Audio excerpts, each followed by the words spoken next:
Doan.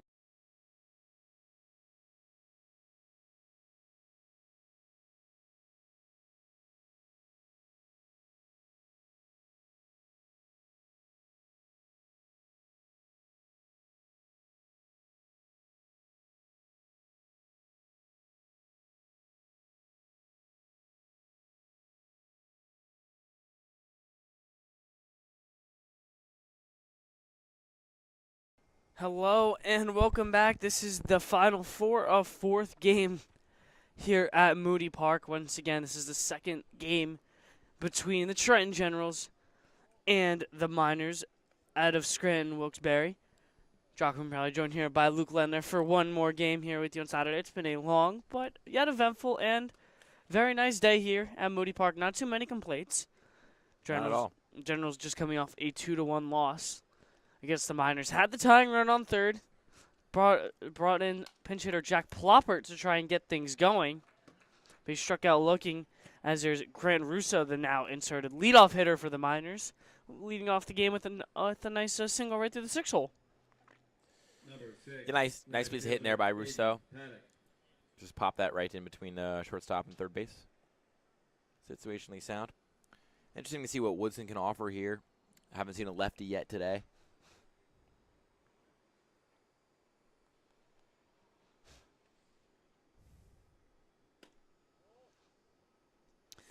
Woodson having a okay summer. He's thrown 12 innings. He's given up 0 earned runs, only 1 walk, and 2 strikeouts. So small sample size, but keeping the ERA low. He's an ERA obviously of 0 with the no earned runs.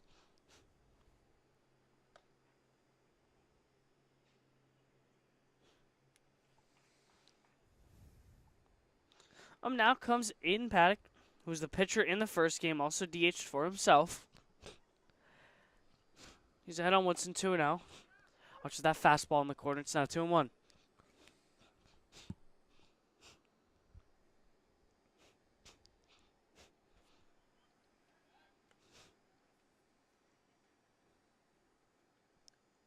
Paddock a 2026, so we don't see that a lot. Yeah, on the younger side for sure. Out of Willow Spring High School in Pennsylvania. Ball, runner goes. It's Rousseau. He's going to nab the bag. They're actually going to call it a strike on the pitch. The count's going to be 2-2.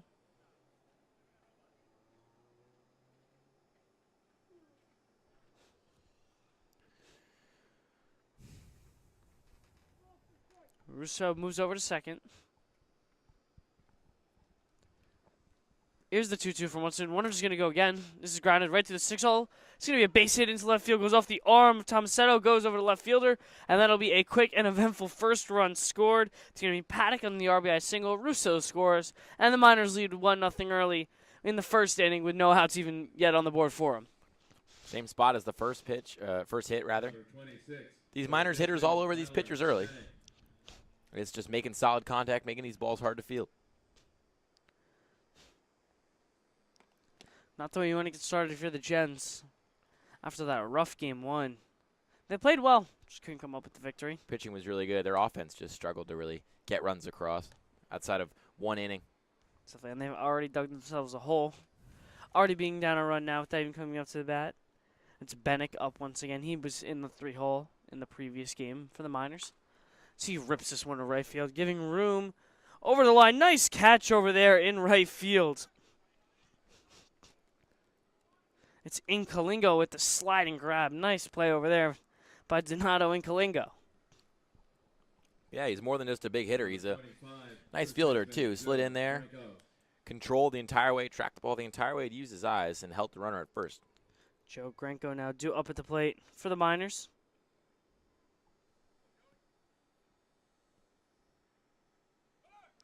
Runner's going to go on the first pitch again. This time it's Paddock, and no throw there by Salmon behind the plate.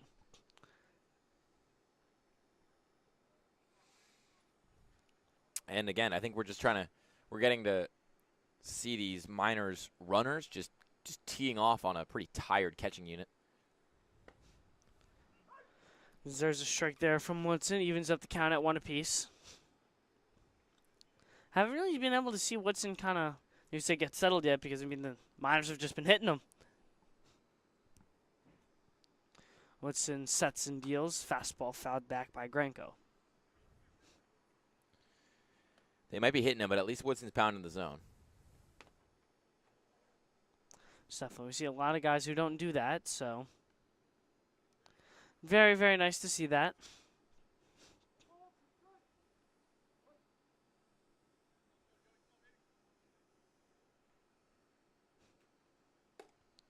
So that fastball misses out. Count evens up at full.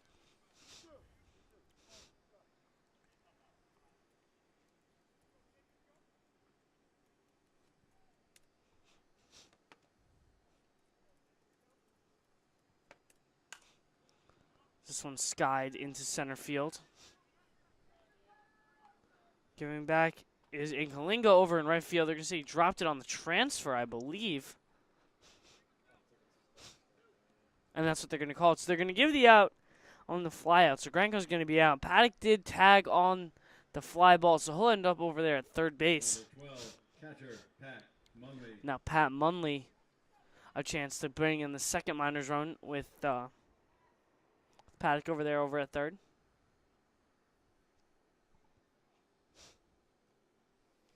Here's Woodson's first pitch. Fastball misses outside. Thomas Soto getting busy there in right field so far. Even that drop transfer was only because he was trying to push that ball to third base as quick as possible.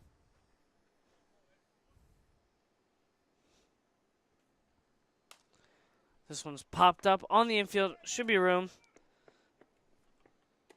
Coming in to make the grab is Guire, so I'll put him away. So Woodson gives up one in the leadoff frame, but apart from that, not too shabby. Zach Woodson finally we get out of it. General's coming up to the bat, trailing 1-0. And one left. After one half.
Here we go now, headed to the bottom of the first. New arm on the mound as he gets a nice fan out of Jack Ploppert.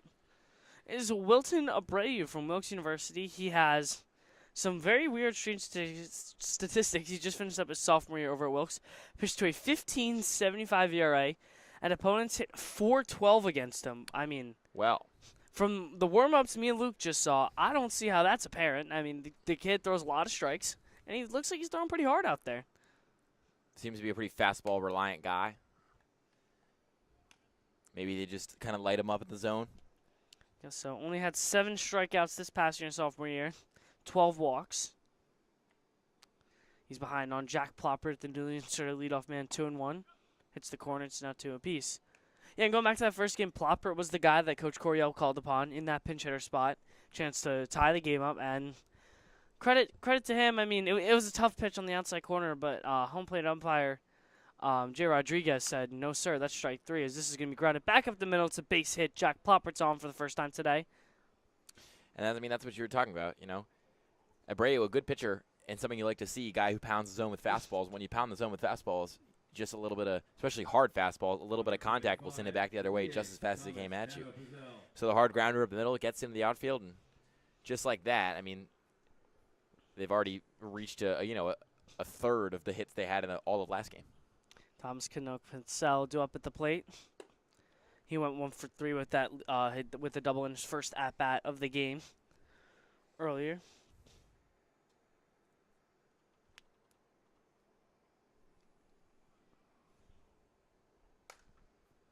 This one's fouled away, out of play.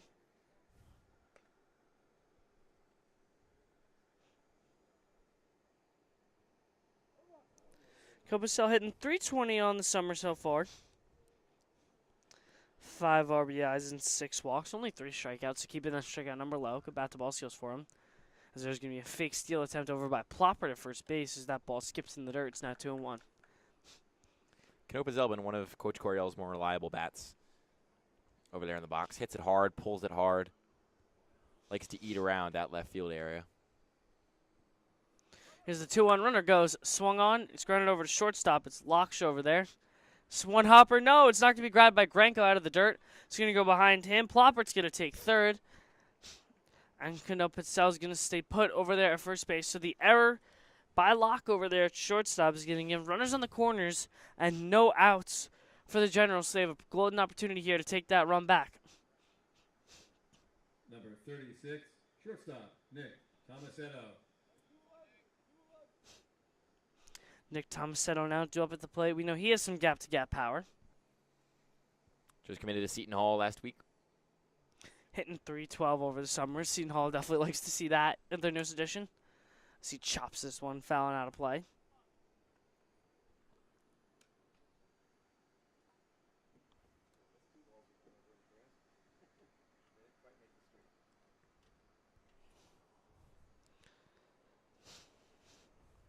Abreu, not the tallest guy in the world. He has a wiry frame, tall and slender. He still throws hard, though, and he whips that elbow around quite violently. Definitely. He has great body control, as you can see. He's getting every ounce of velo he can out of his mechanics. He's not up even with Tomasetto in a 1-1 count. Here's the pitch. Grounded back up the middle. This could be 2. Over to short. It's going to be an error on Locke, his second of the inning. That's going to allow the first Generals run to score in Ploppert.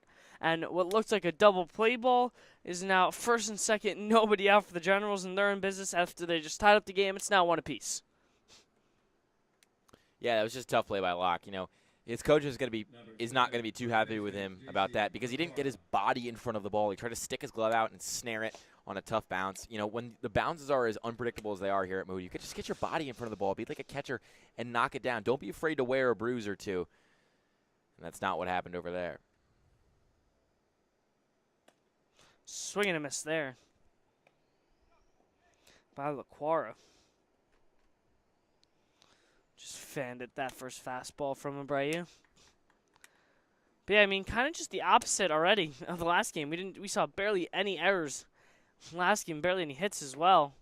Now you've already seen 2 errors from the minors in this first inning. And I'll combine 3 hits already between the two teams in the first inning as well, which is a lot more, I could tell you, than we had in the last game. Here's the 1-1 from Abreu. Curveball just catches the corner for strike 2. I like him using that off-speed stuff. Kind of froze the hitter there. Hitter was expecting that expecting the fastball there, and once he saw that it released the hand kind of high, he's thinking, well, that thing's going to sky. I'm taking that, and then it just dropped right in. So he goes back to it. Here's the 1-2. Some sort of breaking ball that tried to dip down. But LaQuarrie able to hang and foul it back.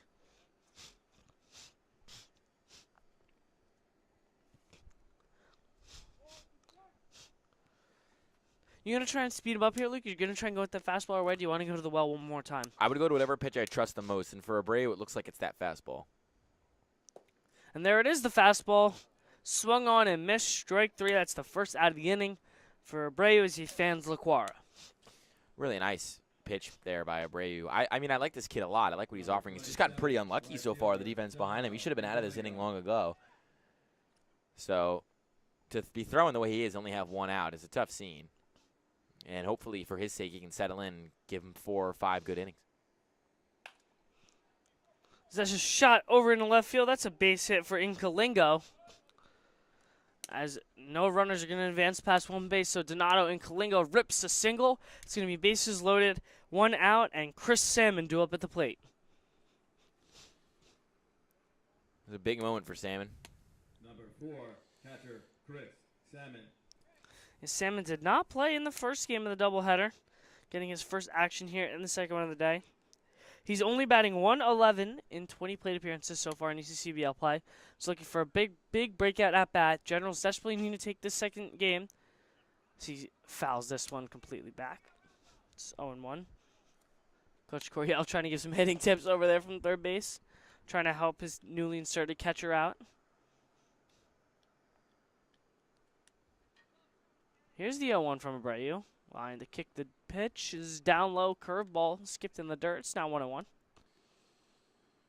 You know, Salmon's had his moments, but for the most part hasn't been a wildly effective hitter so far this season for Coach Coryell. I'm sure he'd like better of his player, but you know, nonetheless,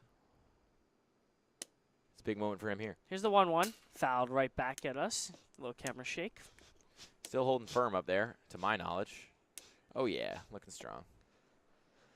Sun not starting to set. Yeah, we did gain an hour's sleep last night. I did notice that when I woke up, and it was a lot earlier than I expected I was going to wake up. Wait, yesterday was what? No, it wasn't.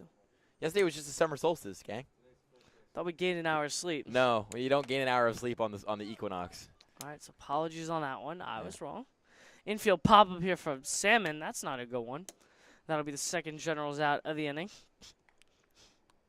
No runners with tags, so everyone was going to stay put. And now it's Alec Bischoff. And Bischoff is more of a reliable bat in terms of eye test, just for me. It feels like so far this season I have seen Bischoff come through in those bigger moments more than I have seen Salmon still. But neither of those pitchers, neither of those hitters elite in these spots. Nonetheless, base is still loaded. You'd like to get a run to take the lead here. There's a great stop. There's a great stop in the dirt there from Munley. Abreu spiked the breaking ball. Munley prowls on it like a cat. Just keeps it right in front of his body, saves a run there. Abreu already up to 23 pitches on the day. Here's his 1-1 strike at the bottom of the zone. It's 1-2.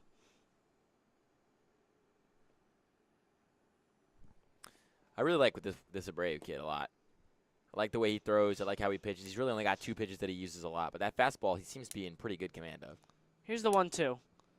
Fastball downstairs. Yeah, I lied. It's up at 2-1 at least. It says 2-1 on the scoreboard. I believe it's 2-2.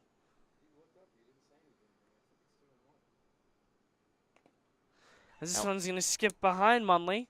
And that'll be another run for the Gens. So Cannell Pitzel's going to come home, and the Generals take the lead after the wild pitch. It's now 2-1.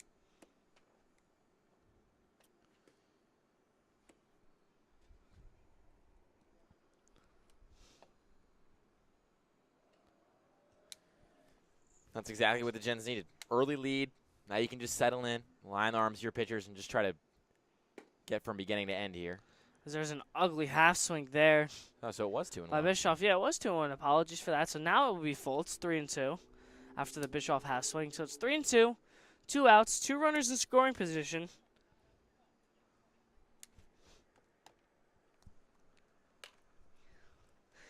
As this one's grounded through the hole, base hit. Bischoff, a 2 RBI knock into left field. as Bischoff is going to score 2 more runs, and the Gens extend their lead. It's now 4-1 Trenton. And Abreu kind of threw his hands up there after his third baseman Benning messed that ground ball up, saw it knock off his glove. And I, for one, cannot blame him whatsoever. At this point, he's got to be so upset because at the end of the day, I mean, he's given his fielders ground balls, routine ground balls they really should be handling, and they haven't.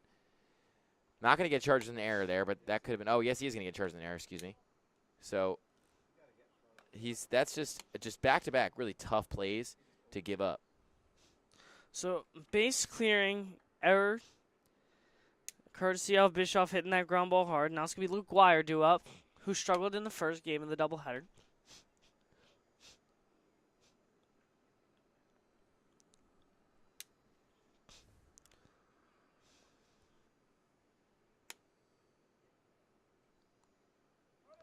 Runner will go. Guire flails this one into left field. That's going to be down for a base hit. That's headed towards the corner. That's going to be an opposite field double.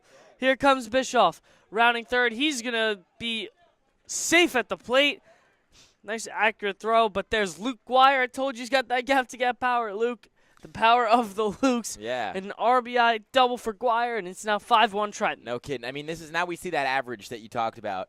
This could really come into fruition. I mean, this guy, Abreu, throws hard and throws strikes, but it's like hard BP for these guys. You know, he's not really switching it up too much. It's just fastball, fastball, fastball, in the zone, in the zone, in the zone. Pitchers are just going to jump all over that. Just tough consistency problems for him right now. Not aided by the fact that his defense has 3 errors in the first inning. Not a good half for Abreu. He's already up to almost 30 pitches on the day. Keep in mind, we still do have that 10-run mercy rule. We do. I believe it's after 5, not 4. So it is 10 after 5. Still nowhere near there yet. It's only a 4-run lead.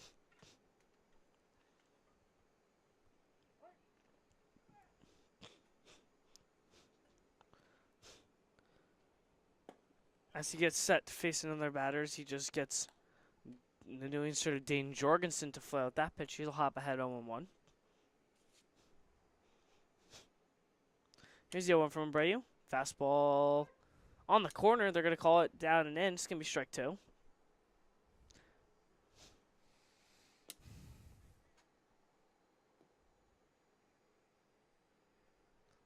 Way ahead in the count is Abreu now. Here's his 0-2. Runner goes. Curveball missed away. And Guire's going to nap third base, and Munley will not even give him a look over there.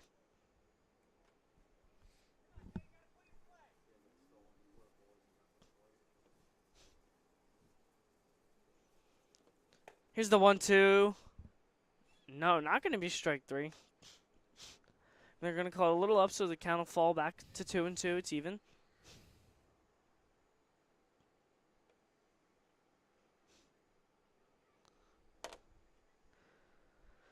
Now here's the 2-2. Fastball missed way outside. He just completely yanked that pitch. Abreu is just in dismay with himself as that's going to be the 6th Generals run as Guire scores on the wild pitch. And Abreu just looks kind of rattled right now. It's a shame because really I don't think he'd be in this point without, probably with reliable-ish defense behind him. But at this point, he's clearly being kind of hard on himself right now, and that's affecting his pitching a lot more than he'd like it to be. It would be tough. It would be tough to give up a walk here for sure. 100%. He really hasn't been that bad of an arm today. It's been a lot of errors for him as he almost hits Jorgensen. They're going to say it hit him. So a hit batsman pushes Jorgensen on, and the Generals have officially now batted around as the lineup's going to flip over. And now Jack Ploppert's going to be due back up as he's 1 for 1 on the day.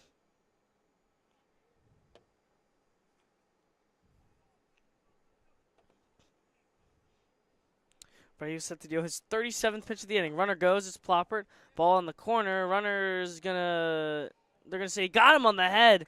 Nice throw there by Munley. Jorgensen gets caught stealing, and the inning of dismay is finally over for Abreu after giving up 6 total runs. Not many of them earned by some poor defense from the minors.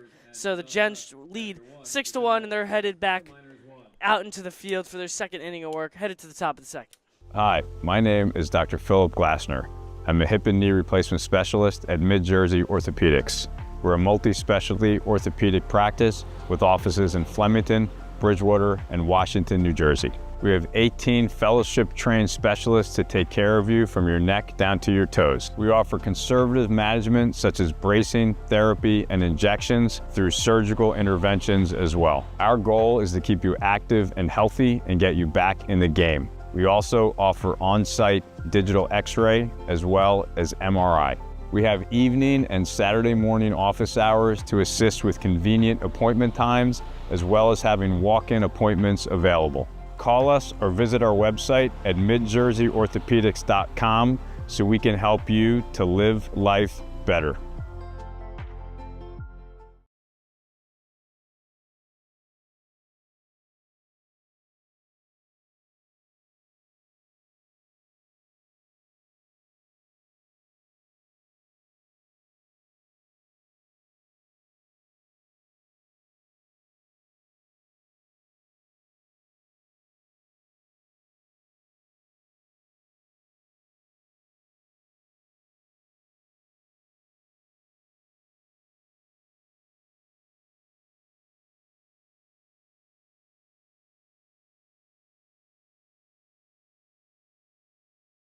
Number 20, Luke, go back. So here we go, ready to get set in top half of the second. And what was just right after, just a rough start for Wilton Abreu. There's strike one on the corner. From Woodson to Kopech. Oh, that's a nice breaking ball right there.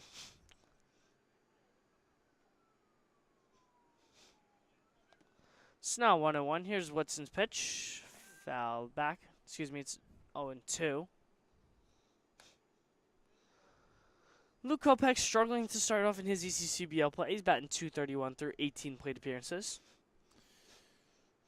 And when you're kind of in a struggle bus like that, there's nothing wrong with being a little gritty, laying down a bunt every now and then. I mean, that pop-up's going to do nothing for him, but he's probably going to get 3 at-bats to work with in this game. You're already down 5 runs. Second game doubleheader. This is where you work out the kinks mechanically. Definitely. As there's going to be out number 1 right on your cue. Number 14, shortstop, Nate After the Locke. little infield pop fly. Now, this is a guy who definitely needs some redemption. Nate Locke had 2 of those 3 minors errors in the bottom half of the first. Looking to redeem himself with the bat. You watch a strike one on the corner from Woodson. Woodson, the lefty's been doing a nice job against the righties. He's keeping that fastball away, making him feel very uncomfortable. Here's the 0-1. Fly ball, right field, and Kalingo giving ground, and he's going to be able to make the catch. So 2 quick outs now for Woodson. I like the pace that Woodson's playing with. He seems that he's clearly in control of these at-bats. He's not letting the hitters dictate what he throws. He's not letting the hitters dictate how he moves or when he throws. He's chugging along to the beat of his own drum, and a lot of the hitters are chasing his stuff because of it or just frozen in place. As that pitch is just going to miss in. To DeMauro. That one's going to be fouled back. This is DeMauro's first game. He did not start in the first game. I mean, Dino DeMauro is a pretty sick name to have. Very, very. I'm going to take a guess here. He's from New Jersey. I mean, I would be stunned if he wasn't. Pretty good name. Pretty Italian name there from Dino DeMauro. It is. I'm a fan of it. It's a cool name. The only thing that's not so eye-appealing is the 111 average he has through 10 plate Yikes. appearances. Well, 11 is the best number. I agree. I would I point do that agree out. with you. Wait, did you also wear 11 Yes, in high school? I did. Oh, my God, Walk. We have so much in common. This is hilarious. Nice pitch, though. Woodson clips the corner with that fastball. It's now 2-2. See, for me, I wore 11 because it's my initials, like LL11. That I makes feel like that sense. was kind of cool.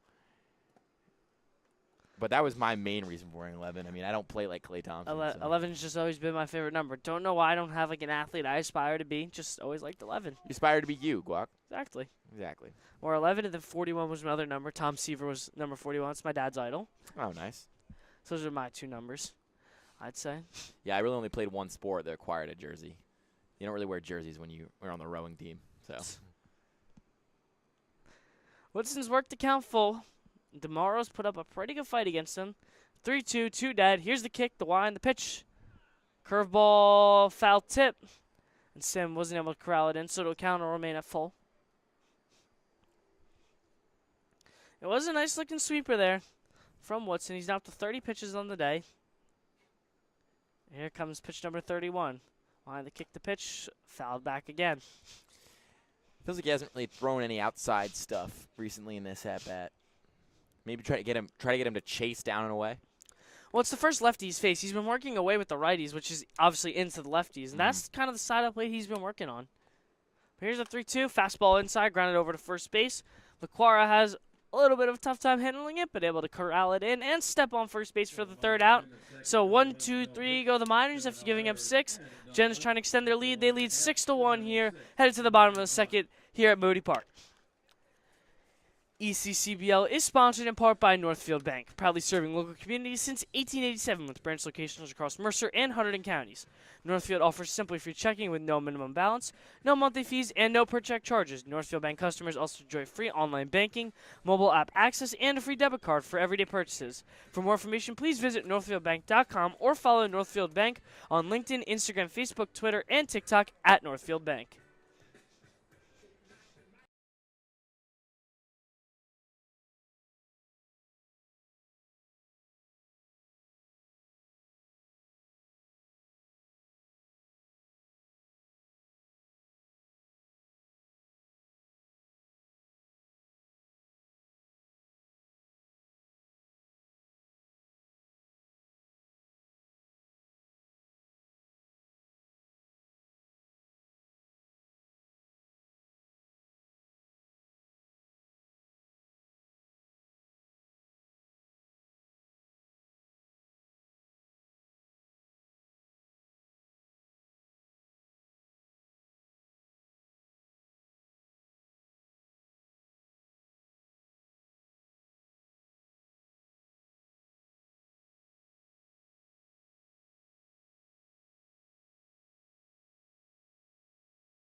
Very good. Jack Plopper due up to start the top of the second. The Gens technically did bat around as Jorgensen was the one hosed at second base to be the last out of that inning as Plopper is fans at the first Abreu fastball. It's 0-1. Yeah, we mentioned the first inning. Wilton Abreu did not pitch bad by any means. He had some poor defense, total of 3 errors behind him. Multiple inning-ending ground balls, but they just couldn't do it. As Plopper fans at the second straight fastball, he's behind 0-2. Yeah, it was tough luck for Abreu, but then as the inning went on, he clearly got a little bit tired, a little bit rattled, and started to lose command of his fastball. Plopper rips this one right at the second baseman, DeMauro, and there's the first Miners out. There you go. It's some nice defense to make up for, at least try to make up for some of the errors in that first inning. Sat there in his spot, went right to him, but he didn't get scared of the ball, put his body in front of it, and brought it in. And that ball was hit about as good as you could have it.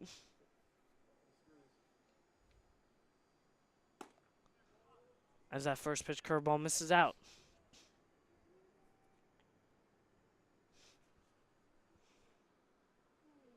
Here's the 1-0 from Abreu. It's grounded over to second base. In comes DeMauro again as he's going to get the put away once again. This time of Cano Pidsell. And there are 2 quick outs for the Miners. With Tomasetto ready to get going. Now due up in the box. 2 quick outs. A nice way to settle back in if you're Abreu. Try to find that rhythm.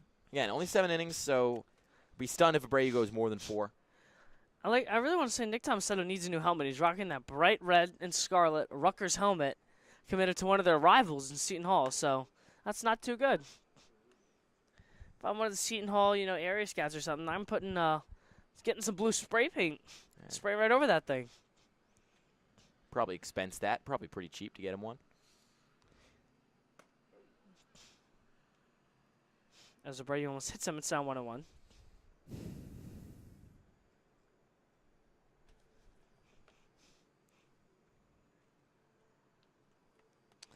Here's the 1-1 from Abreu. Fastball inside. Tomasetto grounds it. Takes a one-hopper. Happy birthday hop over to the third baseman, Bennick. And that's going to be a nice 1-2-3 bounce-back inning for Abreu as he starts to settle in. Gens goes scoreless in that inning. It still remains 6-1 headed to the top of the third. Miners due up to bat.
And we're right back with you for the third inning here at Moody Park. Woodson ready to go for his third frame of work as his first pitch is going to be popped up.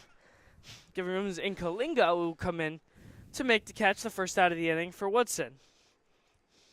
And Woodson still doing what he does best right now, which is kind of pound that zone with that fastball. He and Abreu with similar-ish styles. Woodson just found a little bit more success from it so far tonight, due in large part to his strong defense behind him, but also due to his better kind of counter punches, counter moves, his off-speed stuff, just a little bit more in command than that of Abreu's tonight. That first pitch fastball skips in the dirt by Woodson. Now faces Evan Melberger in his first at-bat.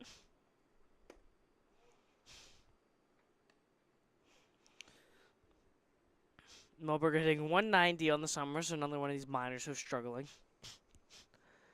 Here's the 2-0 from Woodson downstairs 3-0 as he throws his hands up in dismay and lets the ball get away from him. Yeah, a little annoyed at himself there, but that's okay. He can recenter himself. It seems like there's no better time to throw a fastball down the middle than on a 3-0 count. Hopefully he can get back to his strike-throwing ways. Been pretty pitch efficient, only up to 35 pitches on the day so far. As there's ball 4, so he issues the not the leadoff walk. Second batter of the inning, he's going to get the walk. It's going to be Melberger over to first base. Tough to give up there, but at the end of the day, he can allow this to be a blip rather than a pattern, just by finding the zone a little bit better here in this at-bat against Abreu. Or, sorry, not Abreu. Against Woodson, Russo now sets up the plate. He watches that first pitch fastball outside. It's 0-1.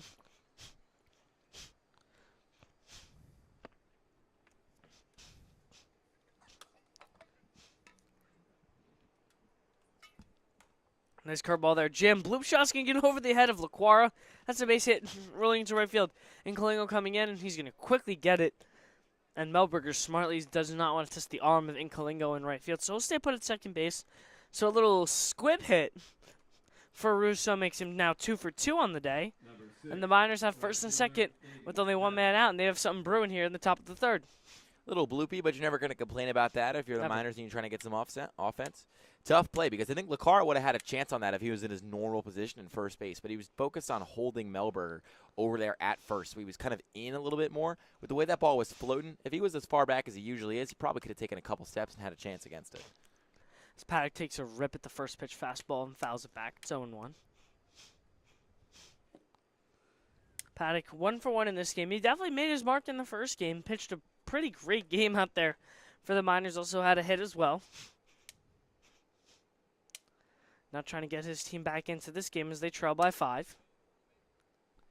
Here's the 0-1 from Woodson. Curveball drops in. Paddock kind of bloops this one into left center field. Falling and dropping fast. The center fielder Ploppert's going to be over there to make the catch. No runners will tag as there's an errant throw. It got by Guire, but Woodson was right there, sort of body blocked it, went off his leg.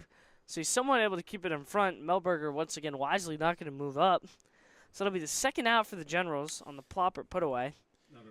Yeah, the Miners starting to hit Woodson a little bit better than they were before, especially in that second inning as we see a bullpen catcher and a pitcher go to the pen over there beyond left field for the Gents. Try to maybe get some action work. And no action over there in the Miners' pen. I can imagine they're going to send Abreu out for at least one more frame. This one's grounded over to Guire at third. It's going to be a foul ball. Yeah, they did a nice little flip over there on the left side. Thomas said on Guire, each going to get one of the left side of the infield positions. Bennick up at the plate now. Falls behind 0-1. Here's the 0-1 pitch. Curveball way outside. Nice job by Salmon to keep it in front.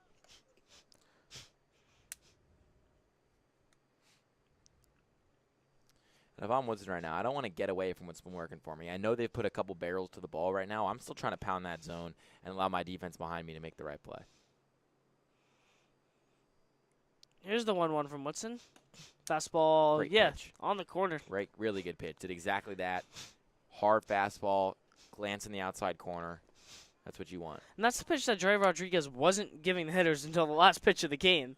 You could say he was not giving that outside corner. Well, we have a different umpire now, as there's another nice stop there by Sam. Yeah, behind the plates now, Aiden Doane.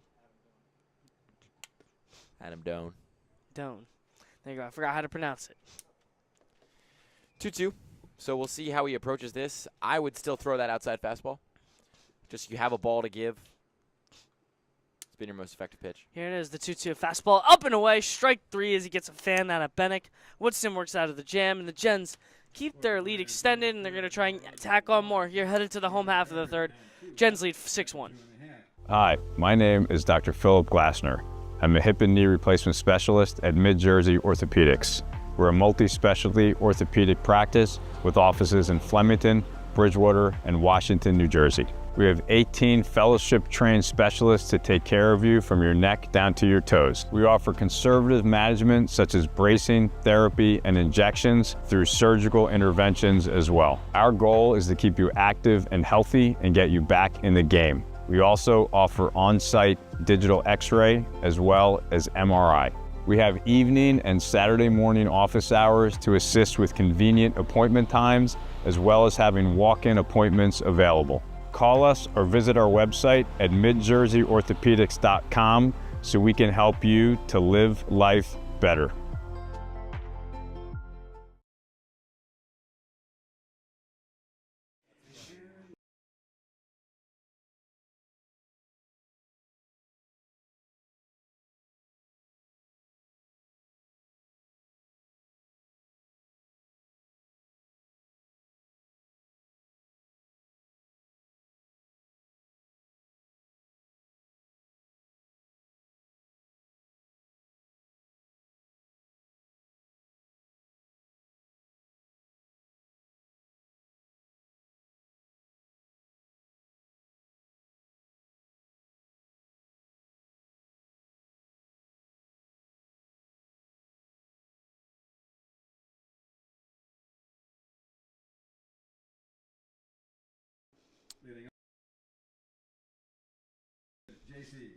JC Lacroix ready to go here, trying to get the Gens to tack on more.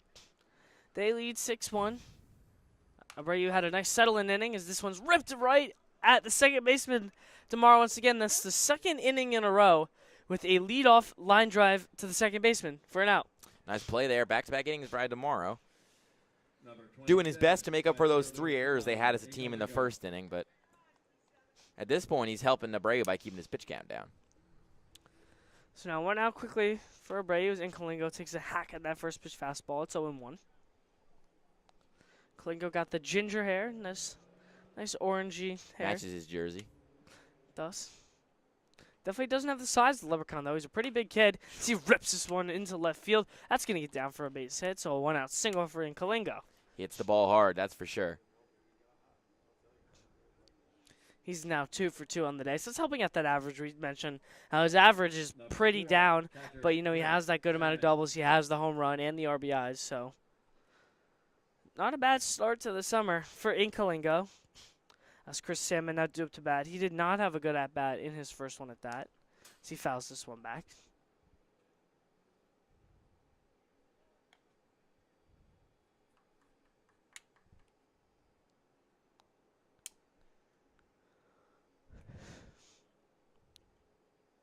Abreu kick steals, fouled back again by Salmon. He falls behind 0-2. Late on both fastballs so far from Abreu. And so if I'm Abreu, you got enough balls to give here. You're up in the count 0-2. I'm throwing the slowest curveball I have. Salmon's going to try to be so far ahead of this next pitch. He's going to swing out of his shoes. I'm going to really try to offset him here and throw something really slow. Let's see if he can really locate off it. Speed. At this point, with the way Salmon's been Salmon's probably desperate to get his bat on the ball. Shouldn't even just have to put it in the right zip code. So he's going to whip the fastball, and that's going to be down for a base hit. Take a tough hop off the glove of Granco. And Kalingo's going to round first. He's headed for third. And sliding into second base and thrown out is Salmon trying to hustle out the double. So it's going to be 2 dead for the Gens. Nice throw there from Paddock over in right field. His arm, you can tell, isn't sore from pitching that first game. But the Gens are going to get a runner over to third and in Kalingo. So they have a chance to tack on one more. Salmon out at second, so no base runner over there. And now Alex Bischoff is going to be up with a chance to extend the Gens lead with 2 dead.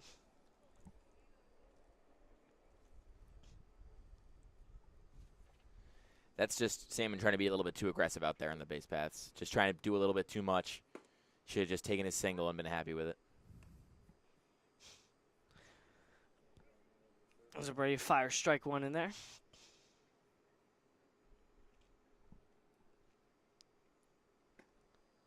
That curveball misses down.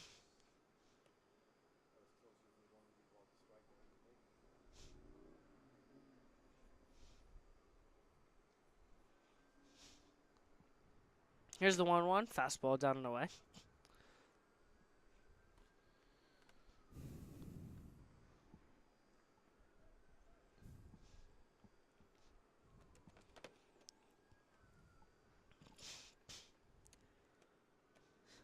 Here comes the 2-1. Fastball on the corner. Strike 2. Nice pitch there. It's the well, man. He just keeps going back to it. He's got that fastball, and if it's in the zone, it's in the zone. It's not fast enough to where pitchers are kind of blown by it every time, but it's good enough to where he can put it in the zone and get the call. Here's the 2-2 breaking ball fouled off by Bischoff.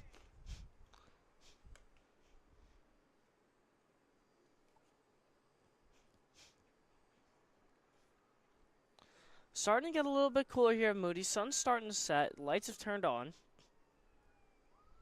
Here's the 2-2 from Abreu. Skied into right field by Bischoff, but too much underneath it as Paddock takes it over the line for the third out. So the Miners able to hold on to the 0. Abreu, another nice inning, throwing up a 0. Pitch count is high, but he's able to get out of it. Jen still leads 6-1 here, headed to the top half of the 4th.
New arm on the mound for the Gens. It's now Bobby Bettler coming out, committed to Post University.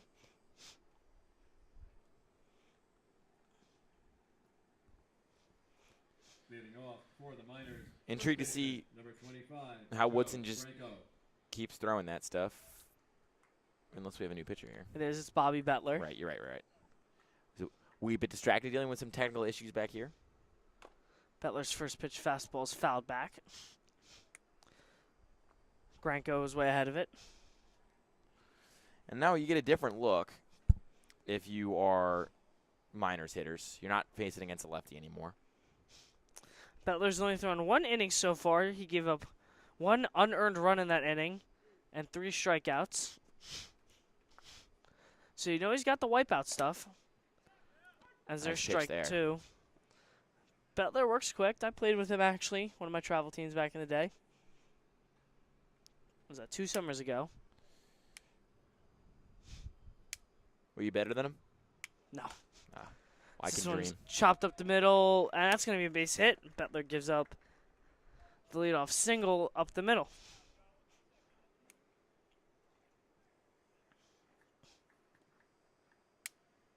Number 12, catcher, Pat Munley. Pat Munley ready to go after the Granco leadoff single.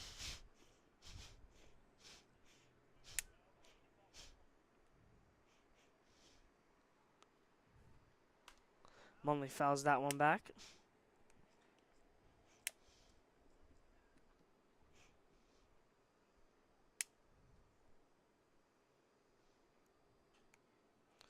Bettler is throwing strikes. Has yet to throw a ball yet. Just kind of firing it in there. So that one clips the corner. It's 0-2 once again. Another nice piece of location there. He's doing a pretty good job putting these pitches where he wants to put them, at least for now. Here's the 0-2 from Bettler. Nice pitch. I think he did. Yes, he did. Strike 3 called. Munley on the check swing. So that's going to be the first out of the inning for Bettler.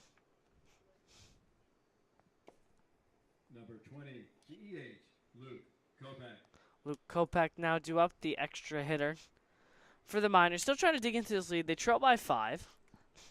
Still only the top of the 4th, so they do have some time. Here's the 0-0 from Bettler. First ball of the day as that one skips low.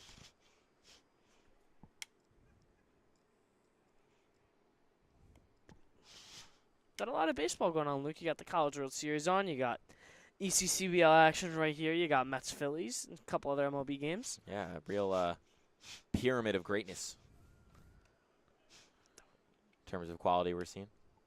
Especially in ECCBL play. Oh, yeah. The best. Oh, yeah. Bettler falls behind his first hit for the first time tonight behind Kopak. It's 2-0. Here's that pitch. Fastball misses away. It's 3-0. So after Bettler looked like he couldn't throw a ball, he's thrown 3 straight, and he's fallen way behind Kopak.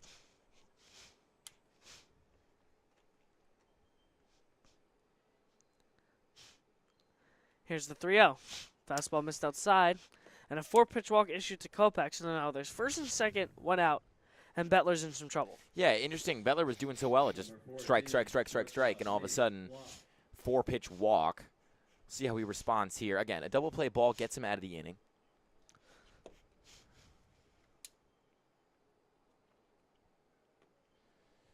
So maybe someone down in the zone trying to create some weak contact. That's what you definitely want to aim for if you're Bettler. Here's the pitch.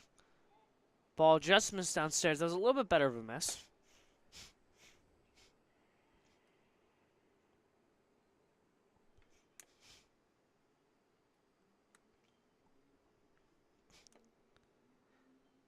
Here's the 1-0 from Bettler. Strike. Oh, no. It's going to be a ball. Wow. Surprised that that one wasn't right there, but Adam Doan did not like that one. It's 2-0.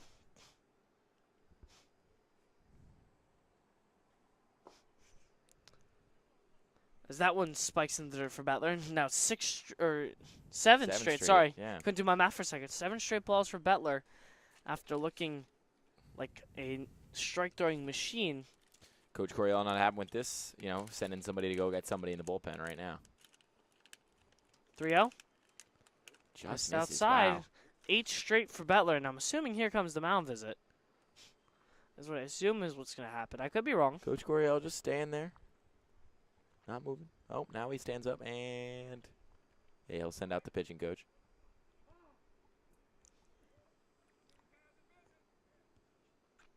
Coryell wants to come out himself. Not sure what he's going to... Important conversation to be had. I mean, you want to see Bettler to find some more control, which he's really struggled with so far here in this inning. As the bases are now loaded for DeMauro, who's been the defensive hero so far for the Miners. He's caught 3 scorching line drives today. Number 9, second baseman, Dino DeMauro. as Dino DeMaro's trying to get things going here. DeMaro stands tall in that lefty batter's box. Trying to get to Bettler. Bettler out of the windup. First pitch skips in the dirt low. It's 1-0. Just can't seem to. He's not even close on these misses either. He's really just missing wildly everywhere. You got to attack a guy like DeMaro, only hitting 111 over the summer. You got to be able to throw strikes against him. There you go. Finally gets the corner. As now it's 1-1. Hopefully that can get Bettler in a little bit more of a groove.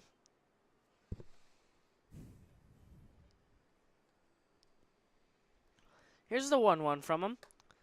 Curveball somehow just missed. Adam Doan did not like that one either. I'm not sure about that one.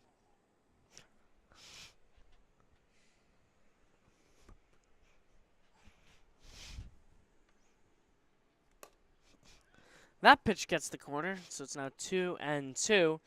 Bettler's worked his first 2-strike count in a while.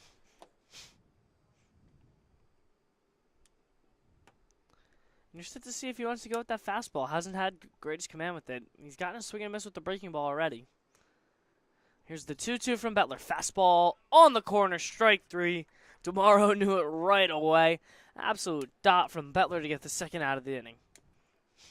Number 10, the DH, Casey O'Brien. Casey O'Brien now due up at the plate for the Miners, trying to scratch across some runs. They still trail by 5.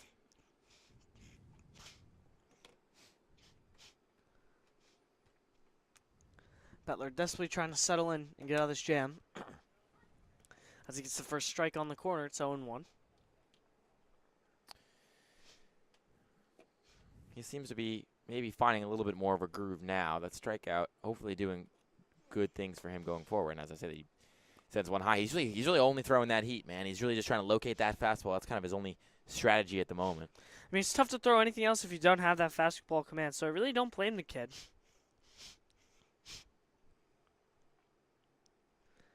Here's the 1-1 from him. Thrown behind the hitter, skips up into the moon, as Bettler's going to surrender the first Generals run of the game, or excuse me, of this frame. They already gave up 1 in the first inning, so it's now 6-2. Miners are going to be at least able to scratch 1 across and dig into the deficit.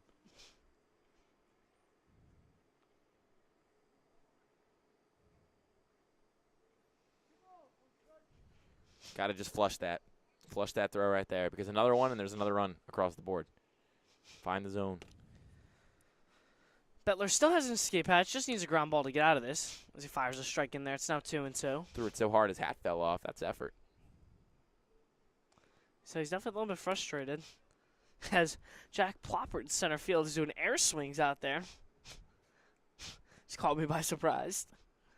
Shifted over to his right ever so slightly. 2-2 from Bettler. Curveball gets a funky swing out of O'Brien, but it's going to be a foul ball.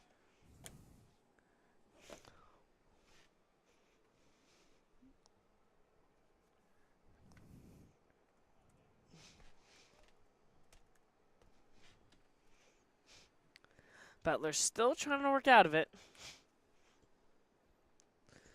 2 balls, 2 strikes, 2 outs here. Runners on second and third. Here's the pitch from Bettler. Fastball fouled away once again. O'Brien is behind that fastball desperately. From Bettler here, Luke, I really think it's got to go to the curveball here.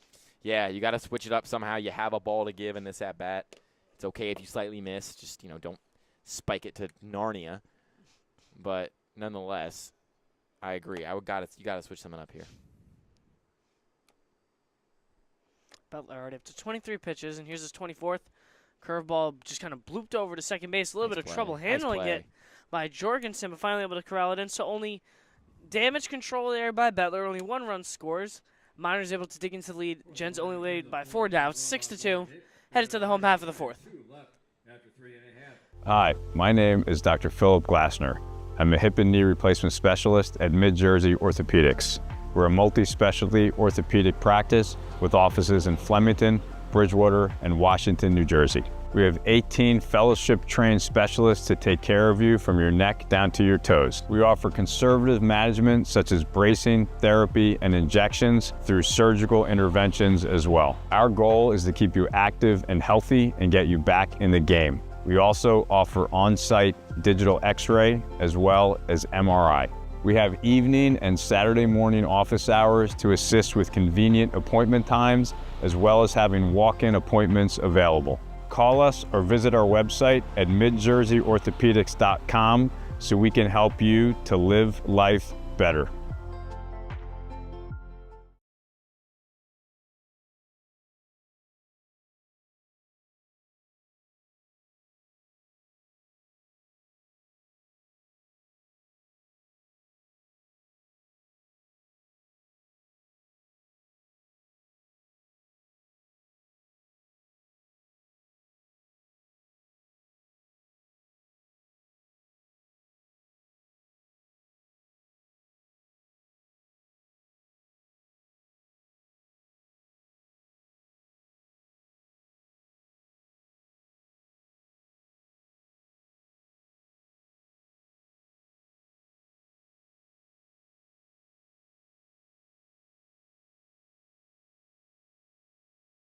For the Generals, third baseman, number 24, Luke Guire.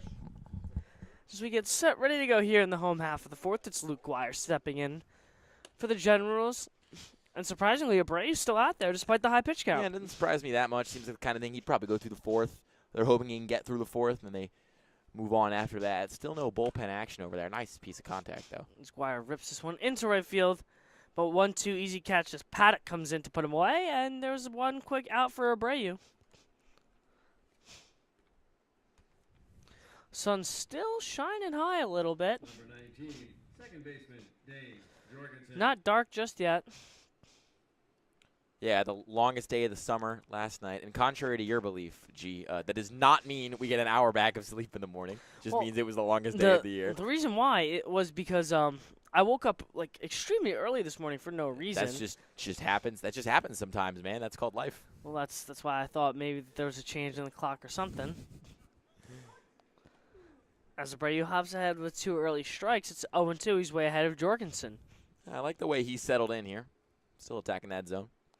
I mean, it's not that he never settled in. He just got unlucky in the first inning. His defense was just atrocious. Here's his 0-2 as that one skips, almost hits our camera up here. Still standing firm up there, that camera, though. I'm pretty impressed with what it's done and how it's put together. So I think he just did a good job really settling it in there today, man. One could really say it's been a legacy performance for the MiFi up there, or whatever it's called. The Mevo. Mevo, dude, such a long day. Oh, my goodness. As Jorgensen fans at the Abreu fastball, that's out of number 2. Yeah, it's been a long one. We've played 3 full 7-inning games, and we're in the bottom of the 4th year of the last one of the day. Nearing, we just crossed that. I've been here for 10 hours officially. So, listen, I am more of a fan of New Jersey than I thought I'd ever be, but I'm not a fan of New Jersey enough to where I need to be here for 10 hours. All right, well. But calling baseball makes it all worth it, that's for This sure. is my home state, but I traveled across 4 counties to get here, so. I don't really speak. I don't know. Like you say county, I don't know how big a county is. Like, what is like the mile to county conversion rate? You know, like I don't travel across counties. I mean, they're all different. Some counties are bigger than others.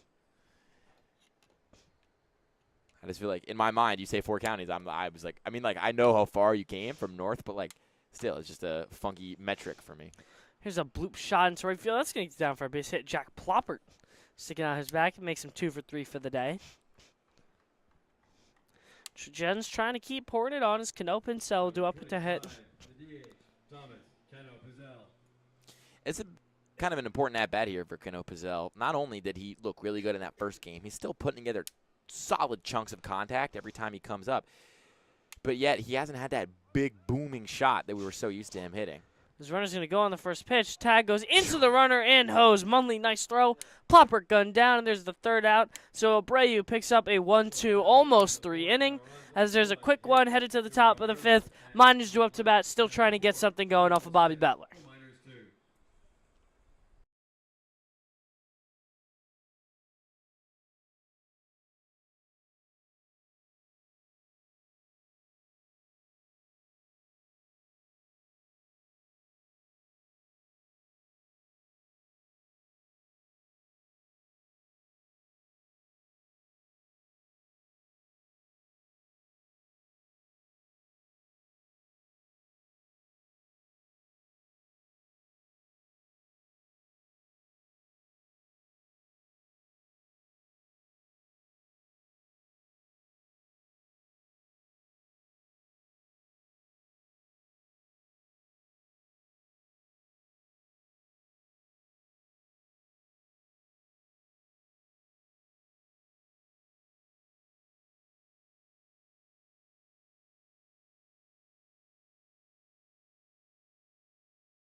Evan Melberger ready to go here as Bobby Bettler is trying to settle in after some turbulence in his first inning of work.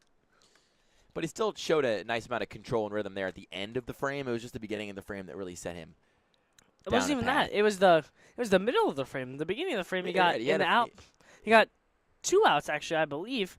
And then he walked like 2 or 3 guys after that. Just having that beginning to end consistency. This one ripped into center field, but right at him. So that'll be a nice quick out for Bettler as he tries to settle in. Lines right at Plopper for the first out. Grant Russo ready to go. So that's a lineable flip over.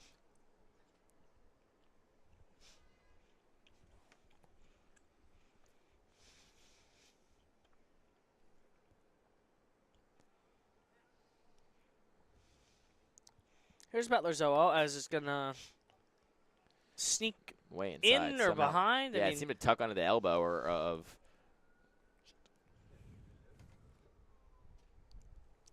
Yeah, Russo almost got hit there. Bettler's going to try not to do that again. Instead, he spikes one in the dirt. It's 2-0. And I say, it is a beautiful night for baseball. I mean, like, I was a little worried it was going to be a little hot. Not at all. Sun setting beautifully. Sky is nice and golden. Lights on, but they don't have to do too much. And it's nice and cool. Nice breeze. Not that buggy. We got really – I mean, this is comeuppance for the amount of just bad weather we've had and games we've had rained out. We deserve about 4 or 5 more nights like this. I agree. I would love if every night was like this. Absolutely gorgeous.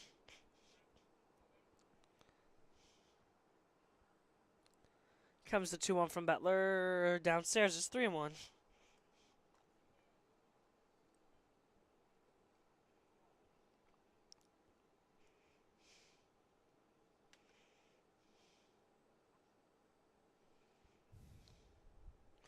Bettler still struggling with the command. Hasn't fully gotten in his rhythm. Doesn't have his A+ stuff clearly. Here's his 3-1 pitch. Fastball outside. It's ball 4. Like you mentioned, he just is a little bit off, unable to really string together good sequence after good sequence after good sequence, which is kind of the name of the game when you're a pitcher. You know, the best pitchers have the smallest gap between their best pitches and their worst pitches. You know, you could throw the best pitch in the world, one pitch, but if your next 2 pitches are poor, you're not a very good pitcher. The best pitchers in the world are just terrifyingly consistent. They shrink that so much to where their best pitch and their worst pitch are not much different.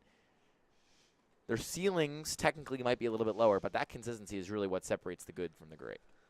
Paddock now due up at the plate.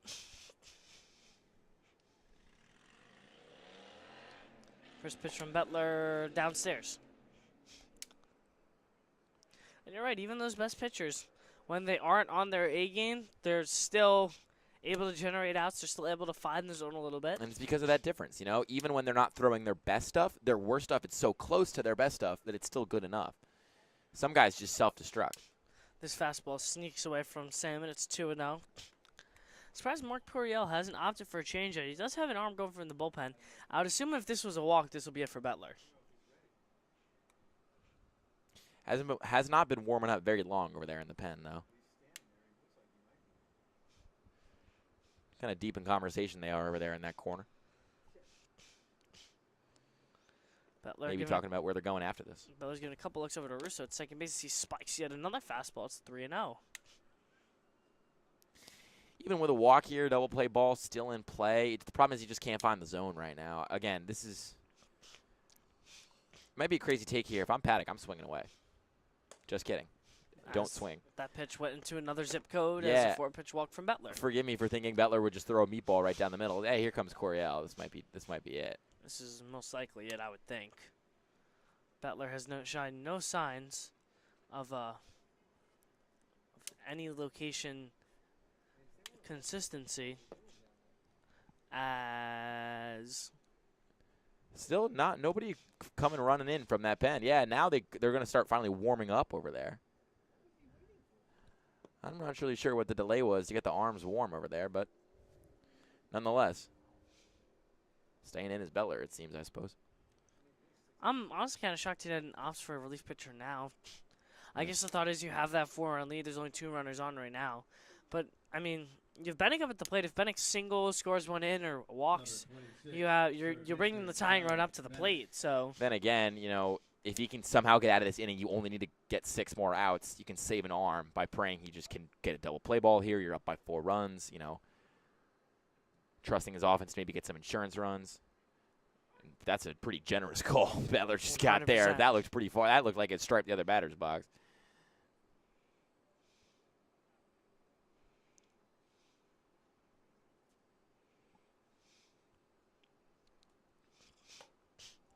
Yeah, try to hit that same spot there. Missed it again. this is going to be count evened up at 1-1.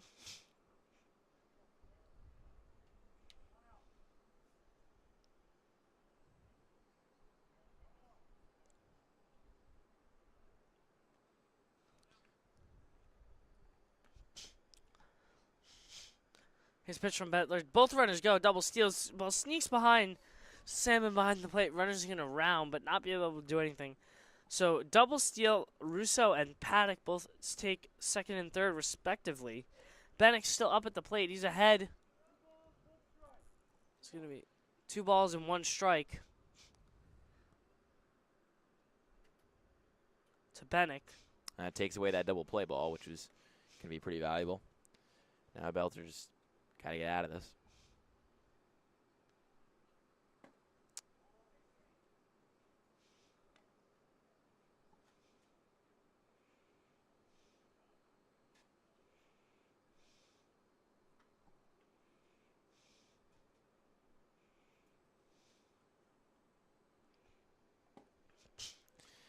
Well, double play ball is back in action, I suppose. I mean, It's a great way to look at it. yeah, here comes the relief.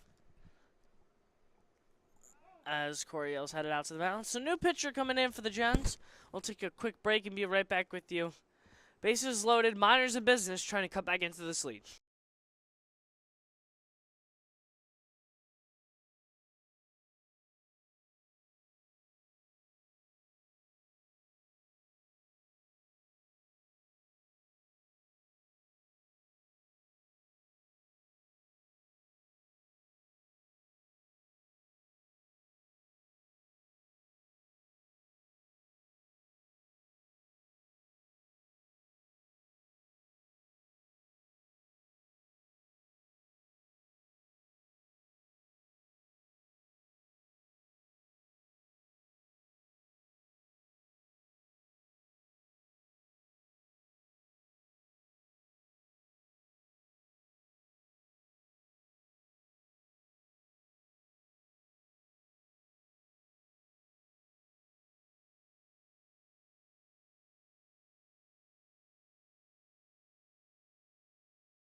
New pitcher on the mound for the Generals. It's James Hare.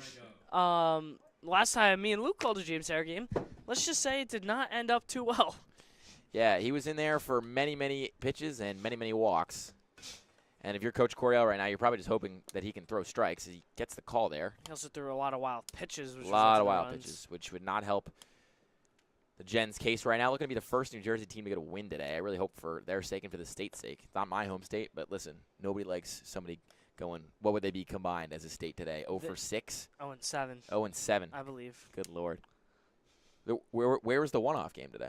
No, sorry, yeah, you're right. It was the Kings. Yeah. Kings got swept, Caps got swept, and if they lost this one. one. And if they lose today, they're 0. Because they're 0-5 right now. So. Well, they'd only be 1-5 if they won, but 1-5 is a lot better than 0-6. Well, yep, exactly. I'm focused on the 1 and the 0 more than anything.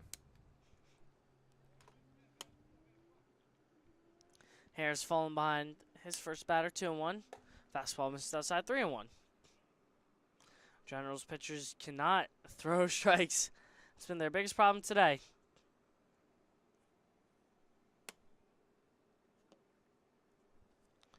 Here's the 3-1 from Hare. Fastball hits the corner, strike 2.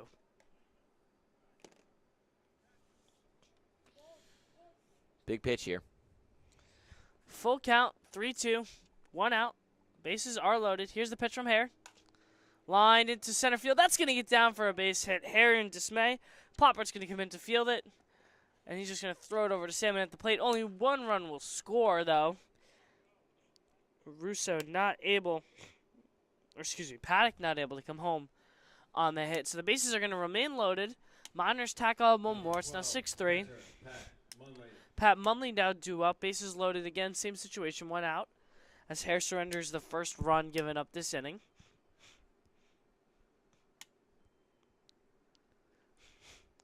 First pitch from Hare. Fastball dots away on the corner. It's 0-1.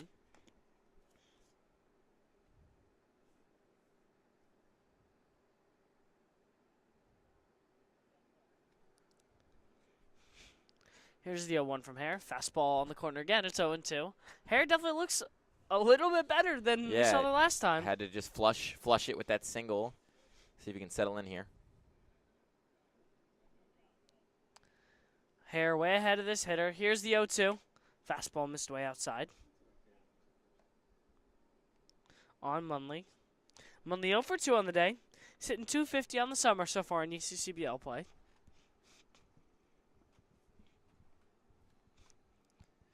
Here's the 1-2 from Hare. Fastball fouled away. Munley way behind the Hare Express. Hare Express, yeah, but also like he's quick. You could say he's quick like a hare, like a bunny, like a rabbit. You know what I mean? Tortoise in the hare. A little bit of there you go. Quick twitch for him. Trying to get that double play ball and then escape hatch out of the inning. Here's the 1-2 from him. Swing and a miss, strike 3. Nice pitch there by Hare. Munley's rang up on a fanning fastball. So 2 dead now. As Hare tires Munley for the second out of the inning. Luke Kopak, the extra hitter, now due up for the Miners. So there's now 2 dead. If you can get out of this inning's only 6-3, only giving up 1 run, Luke, that's a big win for the Generals.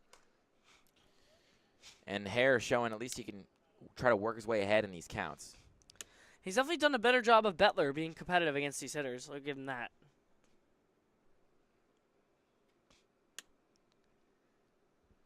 Here's the 0-1 from Hare. Fastball missed away.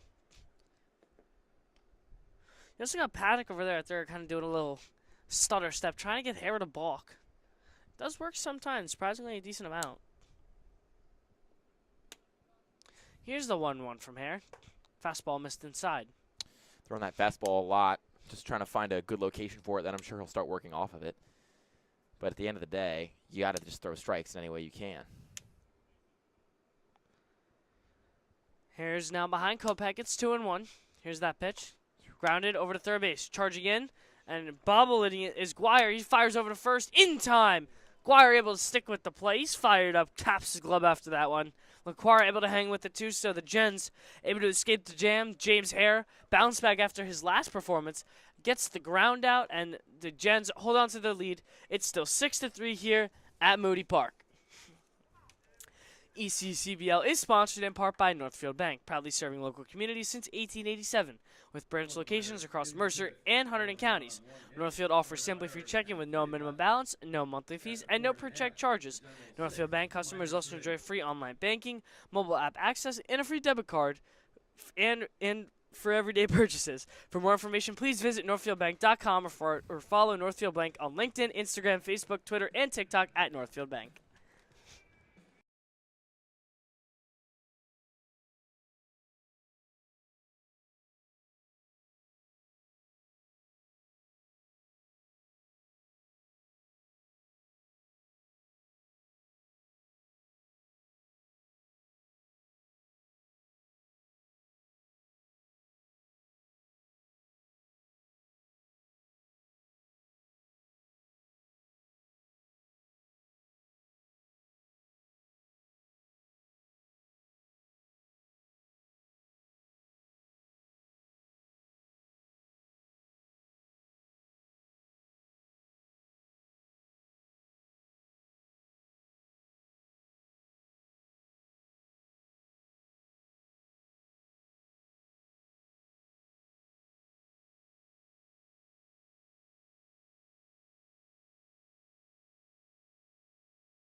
Thomas Cano Pitzell ready to go after Jorgensen was caught hosed, or excuse me, I believe it was Ploppert who was hosed. Yep.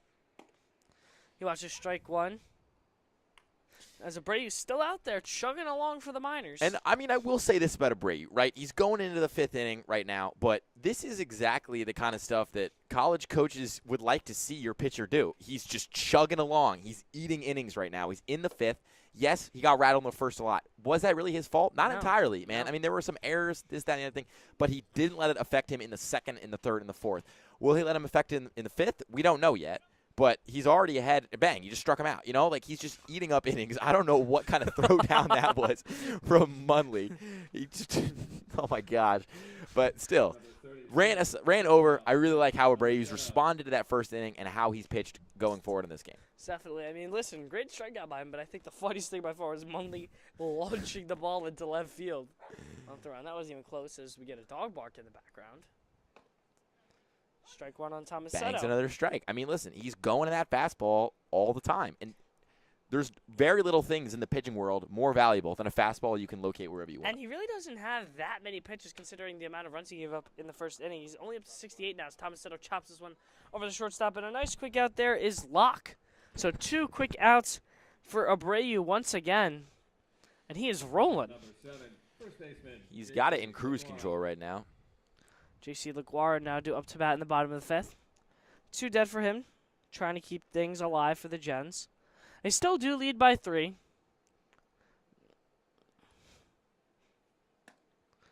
As Abreu fires the first pitch fastball in there.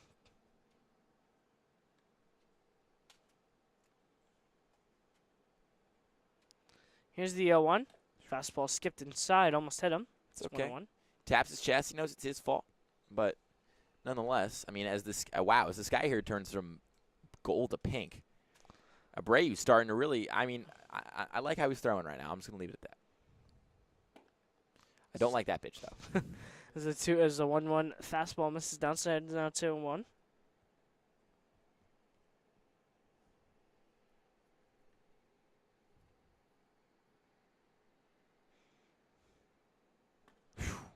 Swing and a miss there from LaQuara. Oh, my goodness. Wilton Abreu, that breaking ball, where has that been all game?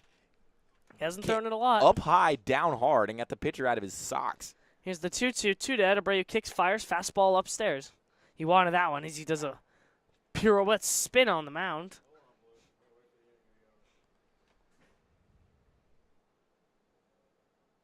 Count is now full. Here's the 3-2 from Abreu. Fastball just fouled back. LaQuara just got a piece. Good pitch. That's probably exactly the kind of throw Abreu wanted there. I think he should go back to the exact same spot.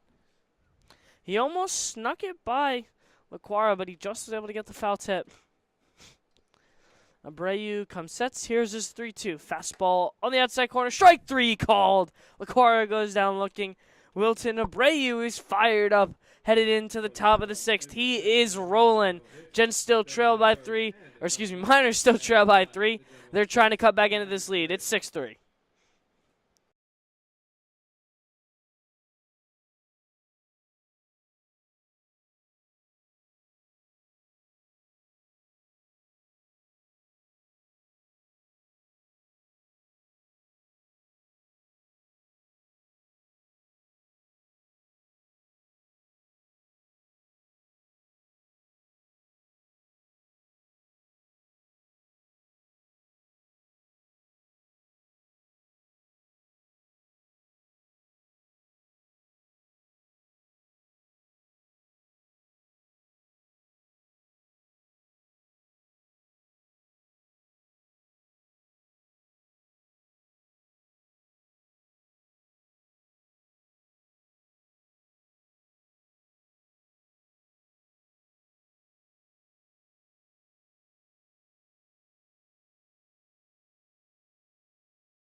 Leading off for the Miners, shortstop, number 14, Nate Locke.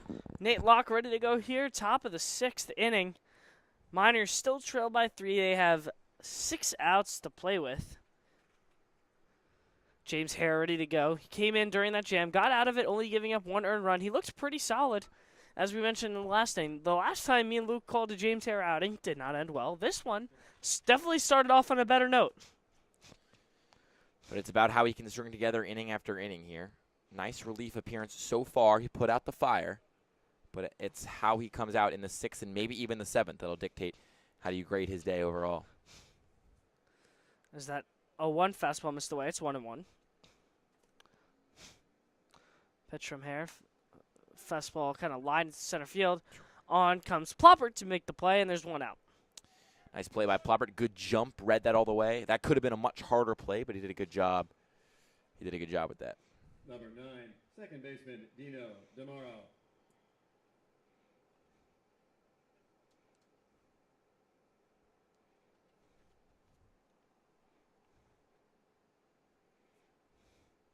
Dino DeMauro now up at the plate. His Hare fires in a first pitch fastball. This is downstairs, 1-0.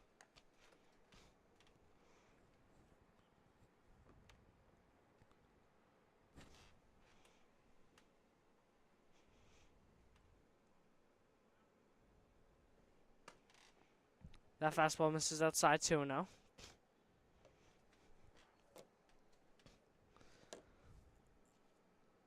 Look, it is almost... It's been a long day.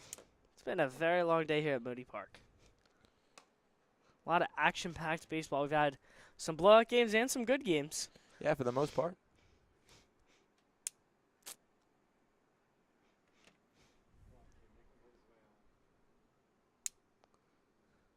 Here's the 3-0 from Hare. There's strike 1. DeMauro wasn't too much of a fan of the pitch, but he's not going to argue yet. He's still had 3-1. I was going to say, I think that one clearly clipped the top of the zone, in my opinion, at least.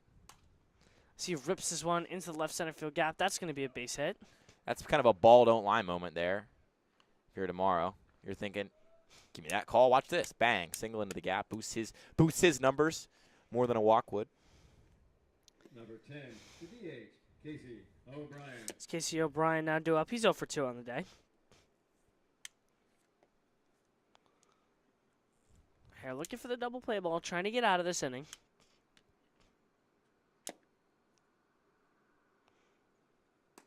He misses outside with that fastball.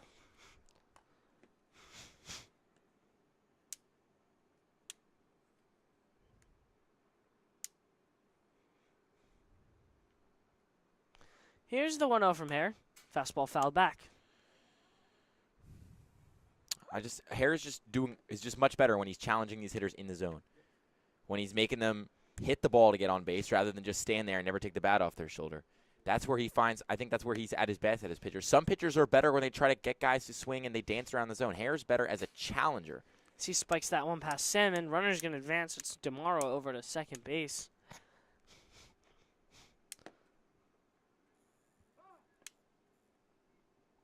Hare and Salmon trying to sort out their second base signs.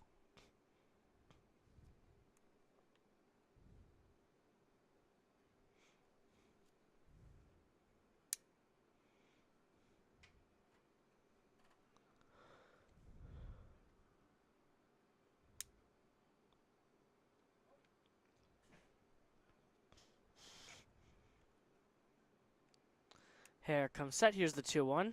Fastball just missed. Hare not sure where that one missed. He's asking for a little bit of help. It's 3-1.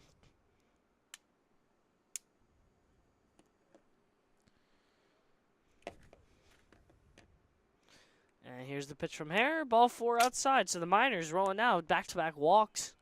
They have first and second and only 1 out. Chance for a couple of RBIs as Melberger is going to come up to the plate. Number 3, center fielder, Evan Melberger. Melberger's 0 for 1 on the day with a walk. Hare needs to start attacking some of these hitters. This is now the tying run due up at the plate for the first time today for the Miners. First pitch fastball, strike 1. This is easily the coolest sunset we've had yet this summer.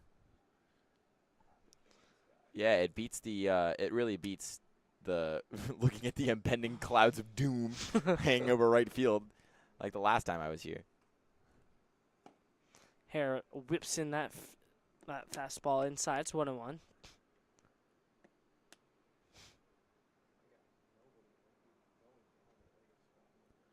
Yeah, there's just nobody in that pen right now for the Gens. They're riding or dying with Hare here. As that fastball's fouled back, he hops ahead 1-2. Got to close him out here. Don't. I know he has 2 balls to give in this at bat. Don't throw a ball. Don't try to be cute. Pound the zone. Get a fastball. You'll probably get a double play out of it. Take advantage of being ahead in the count. He's shortening up. He's chasing. Take advantage of that. Hare gives a couple checks over runner at second. His fast curveball gets a neat buckling swing at a Melberger. Strike 3 called on the half swing. So there's going to be the second out from Hare. Nice breaking ball to get Melberger. Now it's Greg Russo up, who he does have to be careful of. He's 2 for 2 on the day. Yeah, Russo's been good today. But that's not to say that this means Hare should change the approach that got him the outs he's gotten. He's pounding the zone, forcing these hitters to shorten up and hit his hard stuff. Misses outside with that fastball. It's 1-0.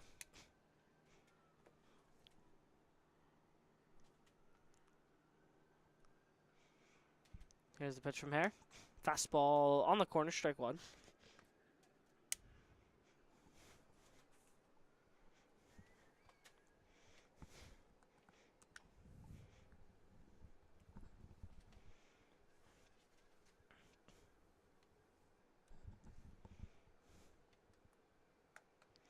Here's the 1-1 from Hare. Curveball drops in. That's strike 2.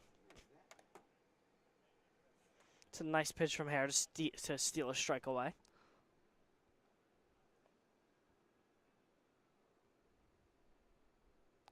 Hare 1 strike away from getting through this 6th.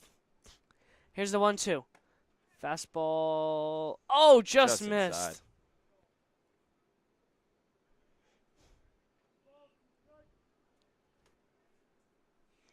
That was a close take right there. Here's the 2-2. Fastball way up and out. Salmon goes off his glove, so both runners are going to advance. Now this is all of a sudden a big pitch now, Luke. It's full count, 3-2 with 2 dead. And the runner's on. at this point. I got nothing other than get him out. You know, like Yeah. it's enough of Hare's stuff hasn't worked tonight where you don't have a reliable thing to go back to. Find a way. Hit the zone. Challenge him. This one's fouled back off of Sam's chest.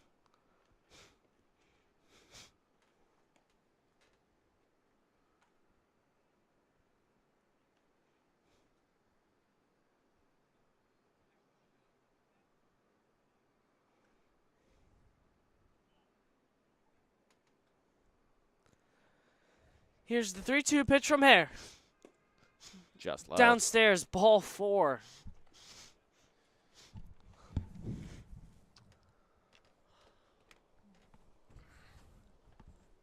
Number 6, right fielder, Aiden Paddock.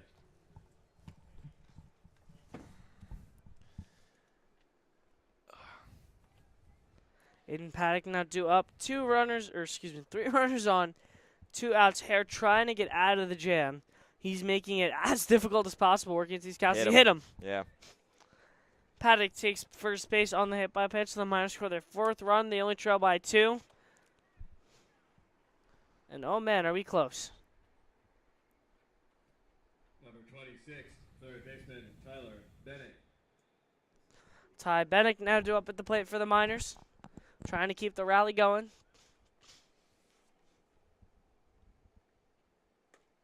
That fastball from Hare misses upstairs.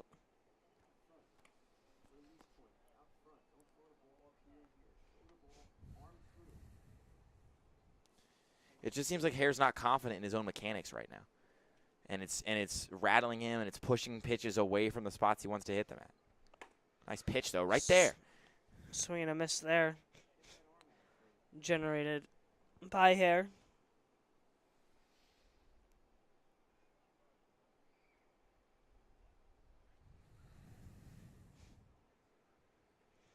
Here's his 1-1, and it hit him. James Hare's outing just has turned from bad to worse. Miners now only trail by 1 as Coryell wants to have a talk with his pitcher. You know, I'm starting to think we're bad luck. For James Hare, I'm really starting to think we are. That's going to be it for him. Who do they turn to at this point? Not sure, but we'll be right back with you. There was a bullpen session in the parking lot. All right, now we know. Goodness gracious.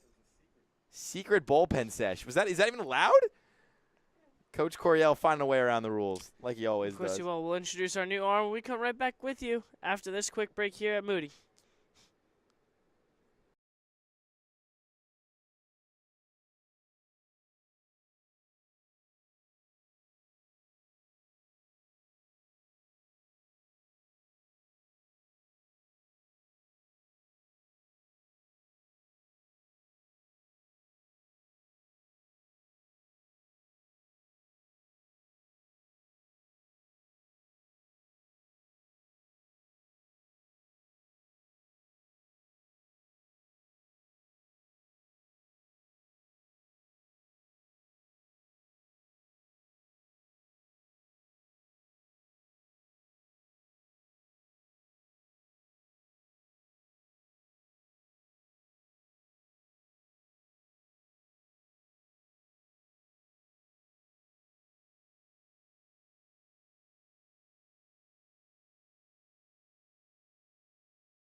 Joe Krenko now due up. It's Brian Hoiberg is the pitcher for the Generals, who saw him earlier today. He threw well.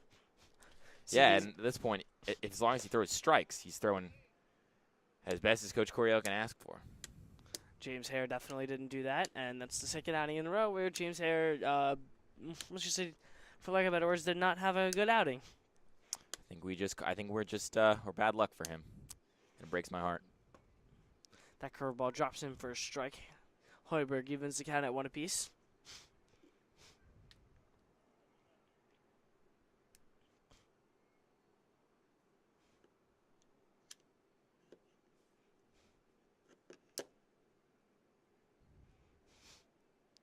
Here's the 1-1 from him.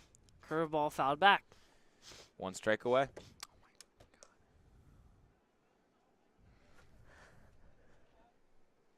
Scranton now down to strike. If the Miners aren't able to take the game tying run here, they're gonna have 3 outs to play with in the top of the 7th.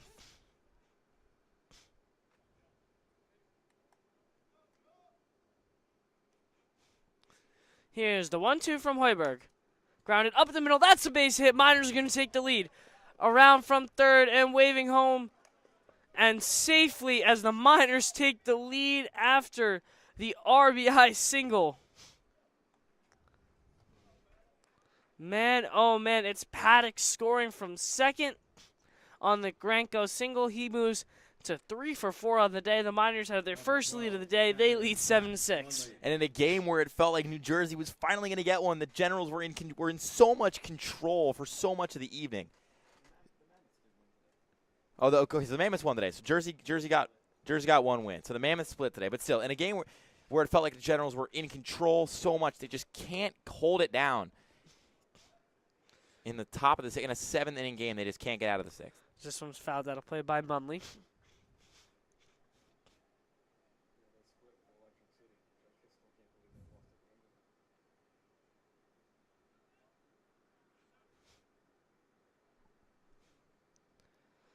Hoiberg ahead on this hitter. It's 0-1.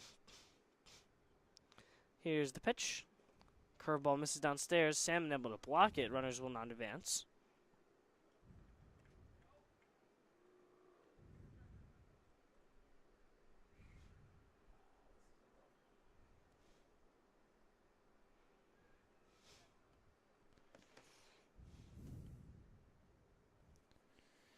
And, I mean, you can't even blame Hoiberg there. He's just trying to get a ground out, pound the zone, find something.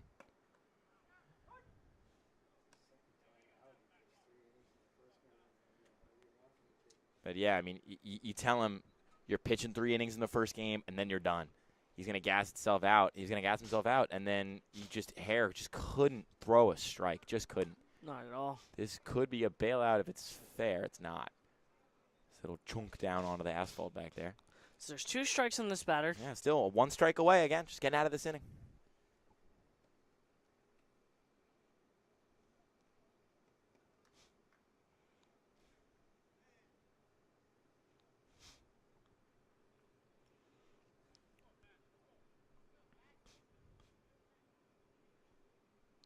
Hoiberg ahead. Here's the 1-2. Curveball fouled back. And hit something. Is everything okay down there? It sounded like we had a kerplunk or a kersplat. I think it whacked against some fan's chair. Listen, you attend ECCBL baseball games at your own risk, Walk. It's dodgeball at that point. There are no lifeguards out here. No nets either. Hard chain link fences. Hoiberg sets, delivers. Here's the 1-2 curveball line into left field. Another base hit. Runner being waved home. Throw to the plate is not in time. Bennick scores. Scranton Wilks-Barre adds yet another insurance run. It's 8-6 now. As the Miners are rallying, man. Pretty impressive stuff from them. Again, just like we saw in that first game of the second game of the first doubleheader. The Capitals got kind of punched in the mouth early and were down, but put together a really impressive rally to come back against a better team. the Miners basically just did that exact same thing. It felt like the Generals were in control the entire game. Miners were down 6-1 after the first inning, but they played a couple of runs individually, and then, bang, 5 runs, top of the 6th. They rallied back. They pieced together good at-bats, and now they are just 6 outs away from closing out a pretty big road win here.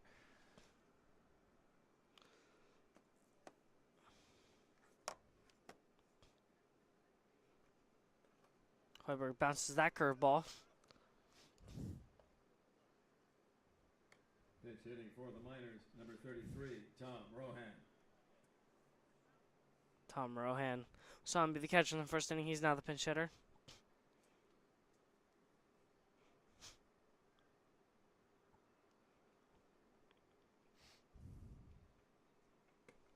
Inside. Hoiberger's known for throwing strikes, not throwing a lot of them now.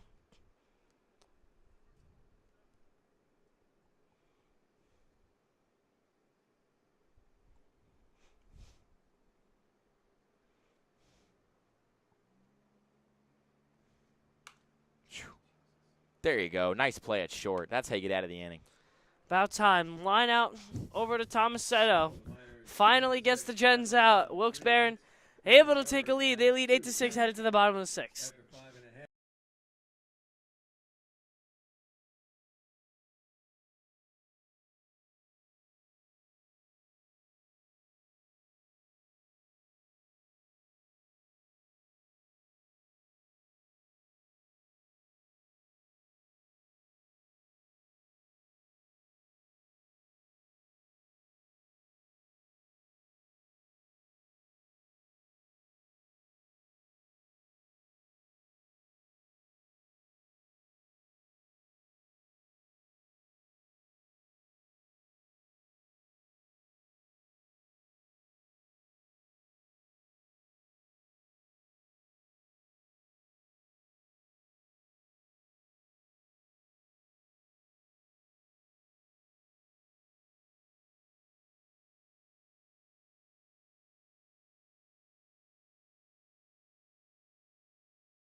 Donato and Kalingo now flipped in an unfamiliar position for the Gens. They trail by 2. Bottom of the 6th here. 6 outs to play with for them to mount a comeback. Yeah, leading by as many as 5. Tough lead to blow. Just couldn't find the pitching in those later innings. As new pitcher Dustin Ferraro fires in strike 1 against Kalingo. And you got to give some credit to the Miners pitching and defense. You know, after a really, really rough first inning, they found it out. And again, I mean, I sang this kid's praises all day, but how about Abreu, dude? Gives up 6, really not his fault. Half of them weren't earned. Then goes 3 straight scoreless frames. Never really gives the Generals' offense any kind of momentum. Shuts down really good hitters at the top of the order. And just like that, his offense gets stuff back for him, and they're on top. Well-deserved. If they pull this off and he ends up being the winning pitcher, well-deserved.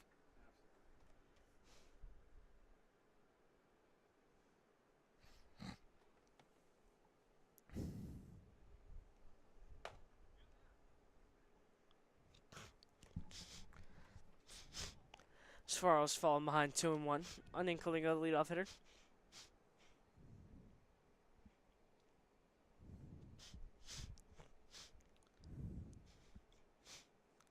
Here's the pitch from Ferraro. Ripped.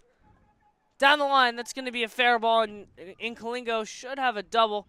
He's driving first hard, and he's into second easy with the sliding and a double. Donato Incolingo leads off the bottom of the sixth with a double. And that's exactly what he wanted. Good call by Coach Coryell, too, telling him go, go, go, go. Coach saw the signal. And listen, I mean, if you want to put together any kind of rally, this is how you do it. But it falls on the bat of Salmon again. They could use him to really put up a big spot here.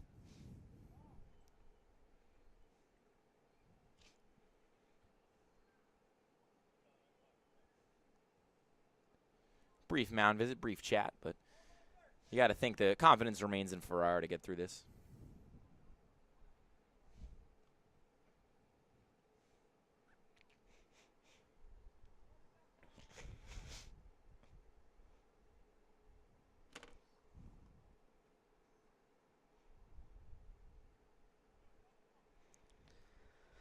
Ferraro trying to get 6 more outs before the Gents can score 2 runs as he misses high with his fastball over Salmon.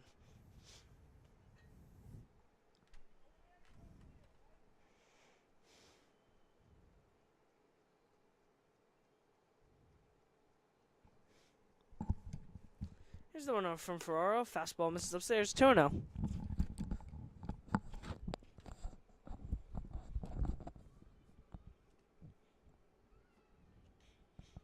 Ferraro has yet to settle in yet, struggling with the command of the fastball.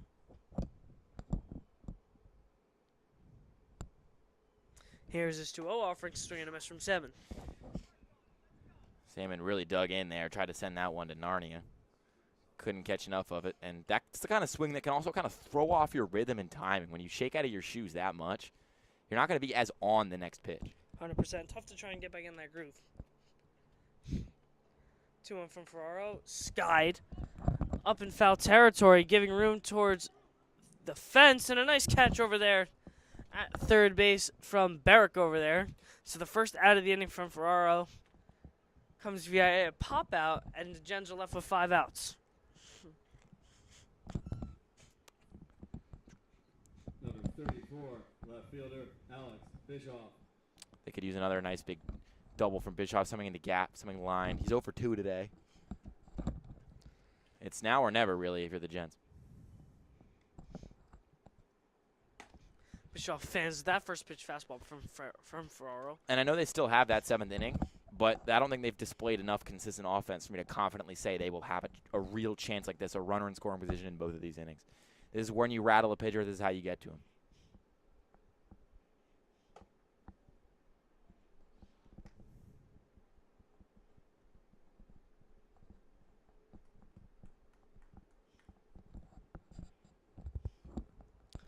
Count even up here at 1 apiece.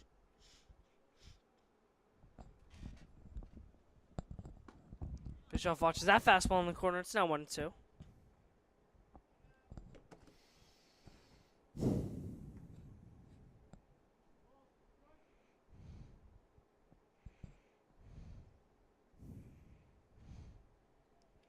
Here's the 1-2 from Ferraro. Curveball just missed outside. It's 2-2.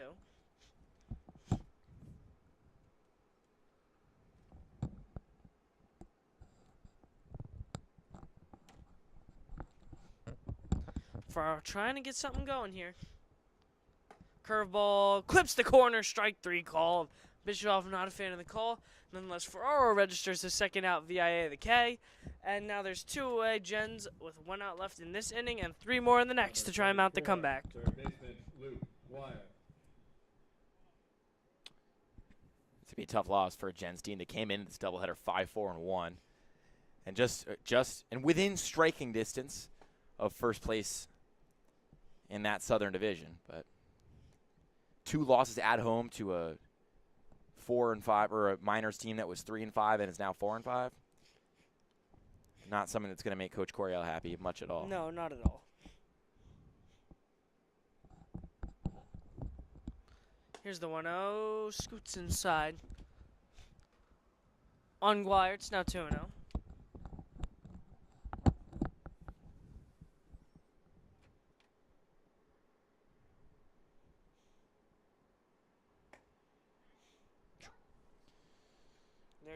There's strike one. Nice pitch in the outside corner there. Again, not the most consistent zone, but these pitchers doing a good job finding those spots where the hitters can't really reach and are just going to watch the pitches go by every time. Here's the 2-1. Fouled back. It's now 2-2.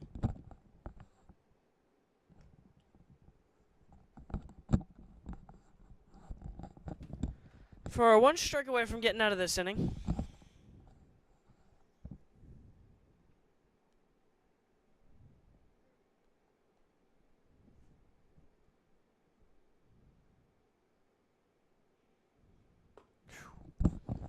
As he's to skip away from that fastball count and go back to full. It's now 3-2. Almost took his head off there. Goodness. Assassination attempt.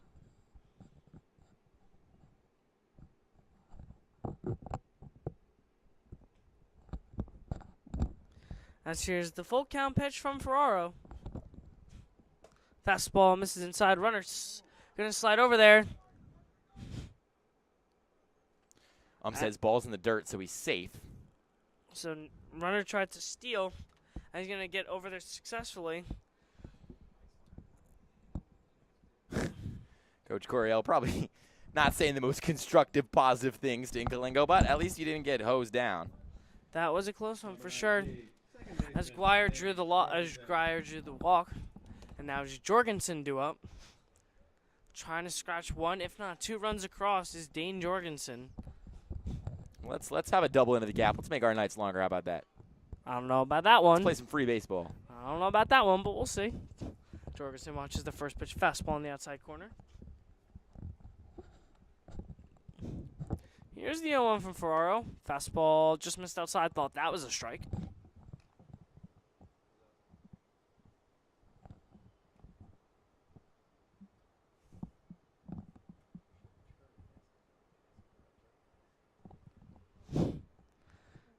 Coming now, here's the 1-1 from Ferraro. Fastball in the outside corner. That's strike two.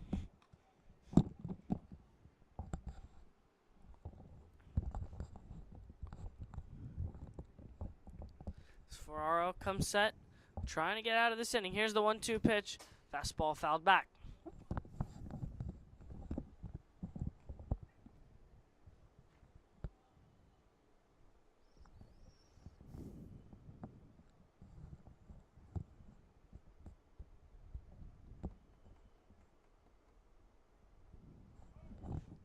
Curveball misses outside. Runner's going to go. And smartly putting it in his pocket is Munley. Has a 2 RBI opportunity now. Yeah, that's. Listen, I mean, maybe Munley wasn't confident the way he popped up. I'm not sure I would have been so dismissive of trying to throw out the runner there, just because now you got the tying run in scoring position. Jorgensen watches the curveball outside. It's now full 3-2, and Ferraro now on the struggle bus.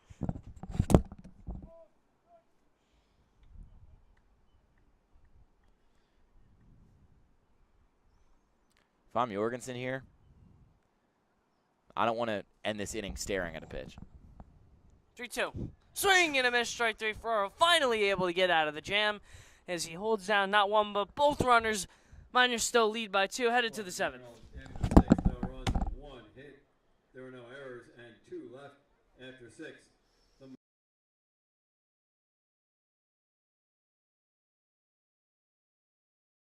Hi, my name is Dr. Philip Glassner. I'm a hip and knee replacement specialist at Mid-Jersey Orthopedics. We're a multi-specialty orthopedic practice with offices in Flemington, Bridgewater, and Washington, New Jersey. We have 18 fellowship-trained specialists to take care of you from your neck down to your toes. We offer conservative management such as bracing, therapy, and injections through surgical interventions as well. Our goal is to keep you active and healthy and get you back in the game. We also offer on-site digital x-ray as well as MRI. We have evening and Saturday morning office hours to assist with convenient appointment times, as well as having walk-in appointments available. call us or visit our website at midjerseyorthopedics.com so we can help you to live life better.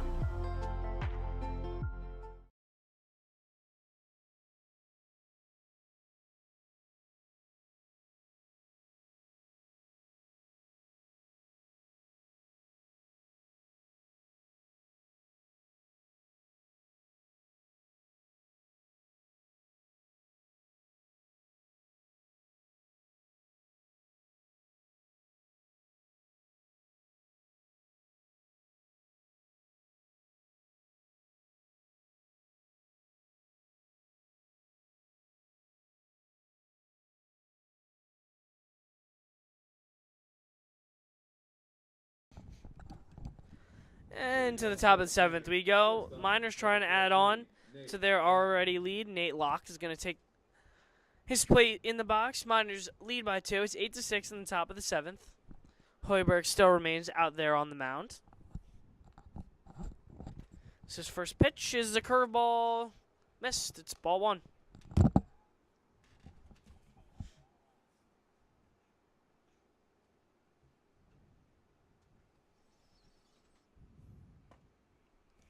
There's strike 1 via the curveball.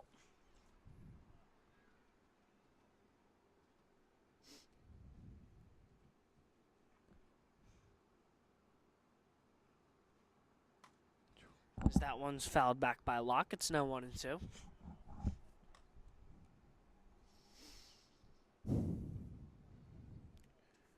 At this point, I'm hoping Hoiberg's elbow's okay after this. I mean, he pitched 3 innings, comes out for 2 hours, goes back in, starts throwing pitches again. Definitely a rough one for him. I hope he's okay. I mean, I hope he ends up being okay. Because they got nothing else, just nothing. Nothing at this point. And they were really hoping for just 2 good innings out of James Hare. Couldn't even get through 1.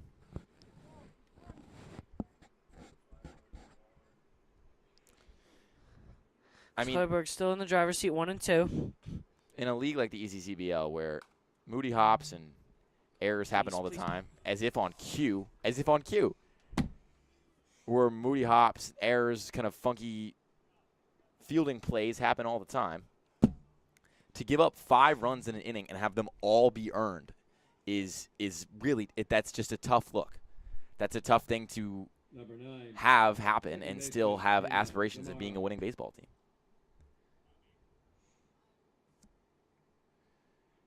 And now you're relying on a guy in Hoiberg who pitched 3 innings in the game before this in a doubleheader, and you're praying, wait, you can get a ground ball and turn a double play? It's just, it's a really hard spot to be in right now if you're Coryell and the Generals. Hoiberg did look to get his first out of the inning, but an error over there at second base from Jorgensen's not good. It's 8-6 still. Hoiberg's through ball 1.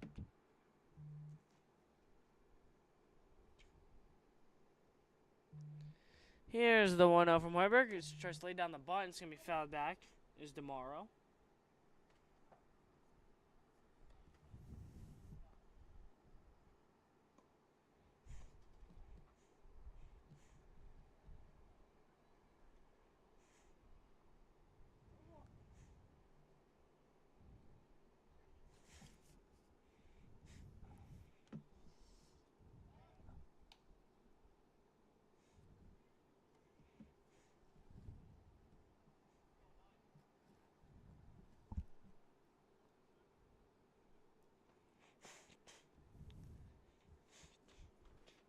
That pitch misses downstairs, 2-1.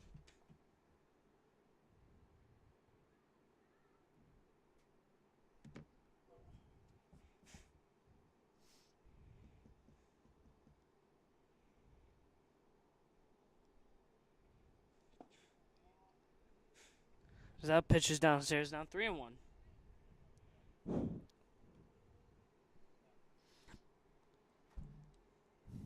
Hoiberg appears to be taking a little bit off his pitches right now, just trying to locate them.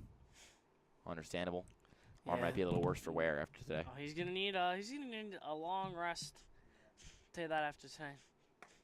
Nice Fires pitch though, that right there. fastball in there. It's now full count, 3-2.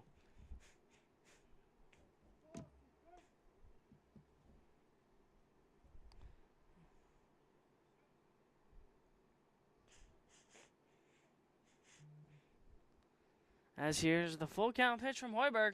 Runner goes. Ball skied into left field. This should get down for a double, and it's going to. It's going to be a double down the line for tomorrow. As the Miners in business, second and third, nobody out. Trying to add on to their lead. Number 10, the DH. It's Casey O'Brien now due up, trying to add some more insurance runs for the Miners. And that was just a tough at-bat to give up. It kind of feels like the floor has fallen through. Even though they trail by just 2, there's just every ounce of momentum you could possibly have is kind of steered against the Gens right now as they push the infield in.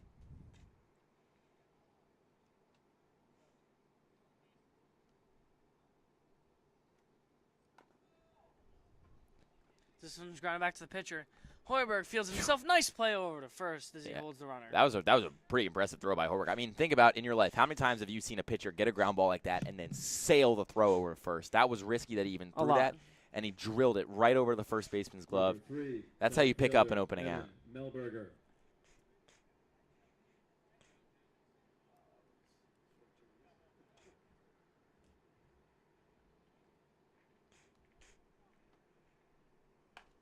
As this one's hit down the line. Fair ball. This is going to be 2 RBI double for the Miners.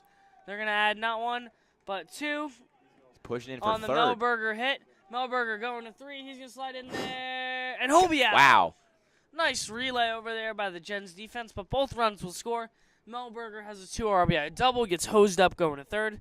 But nonetheless, the damage has been done. The Miners extend their lead by 2 more. It's now 10-6. They lead the Generals. Number 2, left fielder Grant Russo.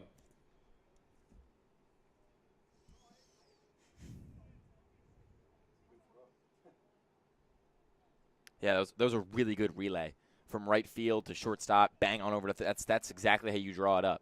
Do they give up the 2 runs? Yes, but again, it's these small little victories right now. You kind of seeded this game once Hare gave up those runs, and you got to get what you can take out of this. First pitch fastball misses outside.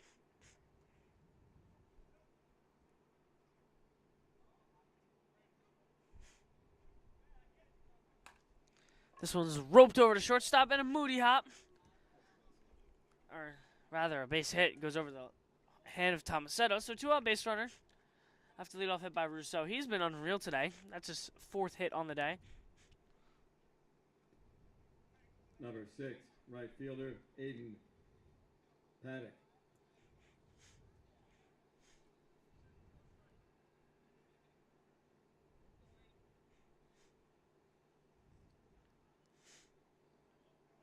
Well, no runner goes. Hoiberger curveball is in there for strike 1. Rousseau just going to jog on over to second, stat padding right now.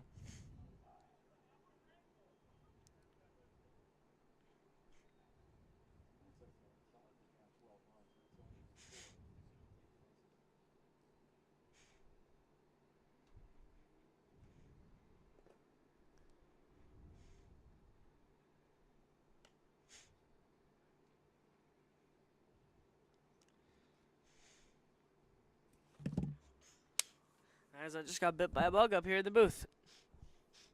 It's never a good sign.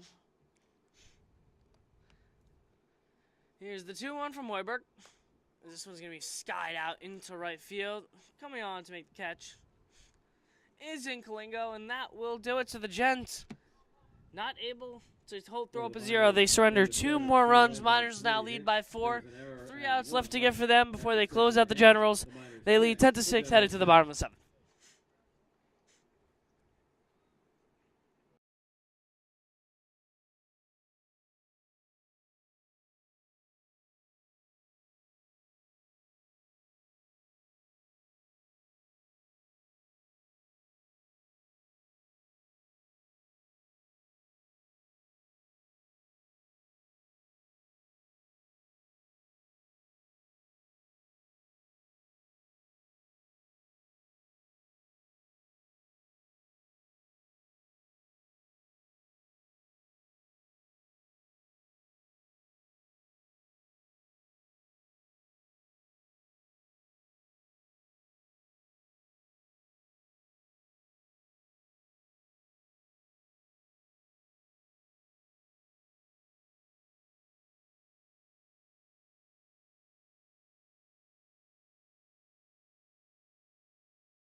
For the Generals, center fielder, number 11, Jack. So it'll be the Plopper. top of the order. 3 outs left to play with for the Generals. It's Jack Plopper to lead things off. He has 2 hits on the day.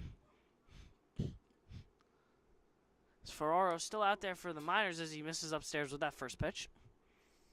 And if you want to mount a rally like this, you got to just rely on the pitcher like Ferraro, maybe not having his best control and command right now. You know, given how the Generals' offense has performed since that first inning when they took advantage of a lot of errors, you'd be remiss to think there's a strong chance they do that. This one's skied high into right center field.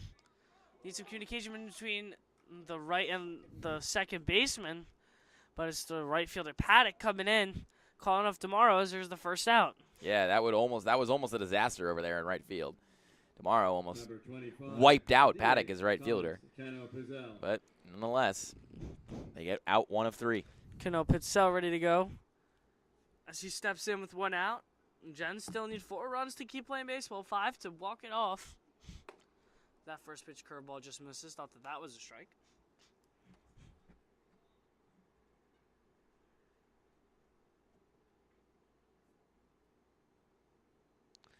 Here's the 1-0 from Ferraro.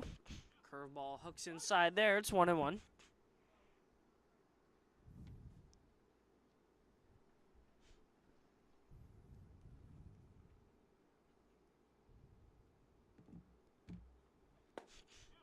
That fastball finds the inside corner in 1 and 2.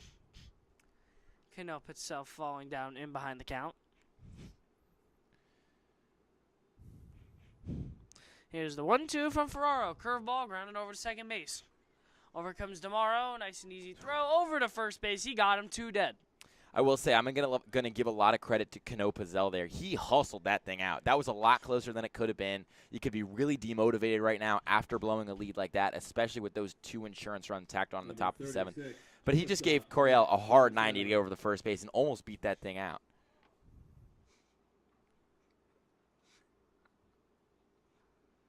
Now down their last out in the form of Nick Tomasetto up at the plate, rocking that bright Rutgers helmet after transferring now to Seton Hall. Good thing it's Rutgers, New Brunswick, not straight up Rutgers, because that would be, like you mentioned earlier, that's a real rivalry kind of problem. Not like they're not. I think that they probably have bigger rivals, the 2 of them, but at the same time, you know, like I don't think like Mississippi State would like it if you wore. I don't know any other colleges in Mississippi other than Ole Miss. That was a bad example, I guess. As that pop out was playable, but a mystery there behind the plate from Munley keeps Tomasetto's day alive. I don't think Miami. Actually, no, they're actually rivals with Florida. See, now I'm cooked in my head. Oh, here, this one's better. I don't think Bama would like it if you wore a UAB helmet. You know, like they're both in the same state. They don't play each other all the time, but they're enough rivals. And that feels like Bama and UAB is one of the most. Well, I mean. Nice analysis there, Luke. Jeff is telling us that Bama and UAB is one of the most brutal rivals in sports. I'm going to be completely honest. In my lifetime, I think they've played each other in football maybe once. Bama and UAB in football, they do not. They definitely do not play each other in football every year. The Iron Bowl is Bama and Auburn, Jeff. I said UAB. Bama and Auburn, oh, yeah, that's cold-blooded hate. Tomasetto skies this one to shallow center field, and that will do it as the shortstop lock comes over. To wrap this thing up, the Miners sweep the doubleheader with Trenton, and all 4 games at Moody are won by Northern Division teams. A whopping 4-0 between the Railers and the Miners, as the Miners take this one 10-6, and that will do it here for a second.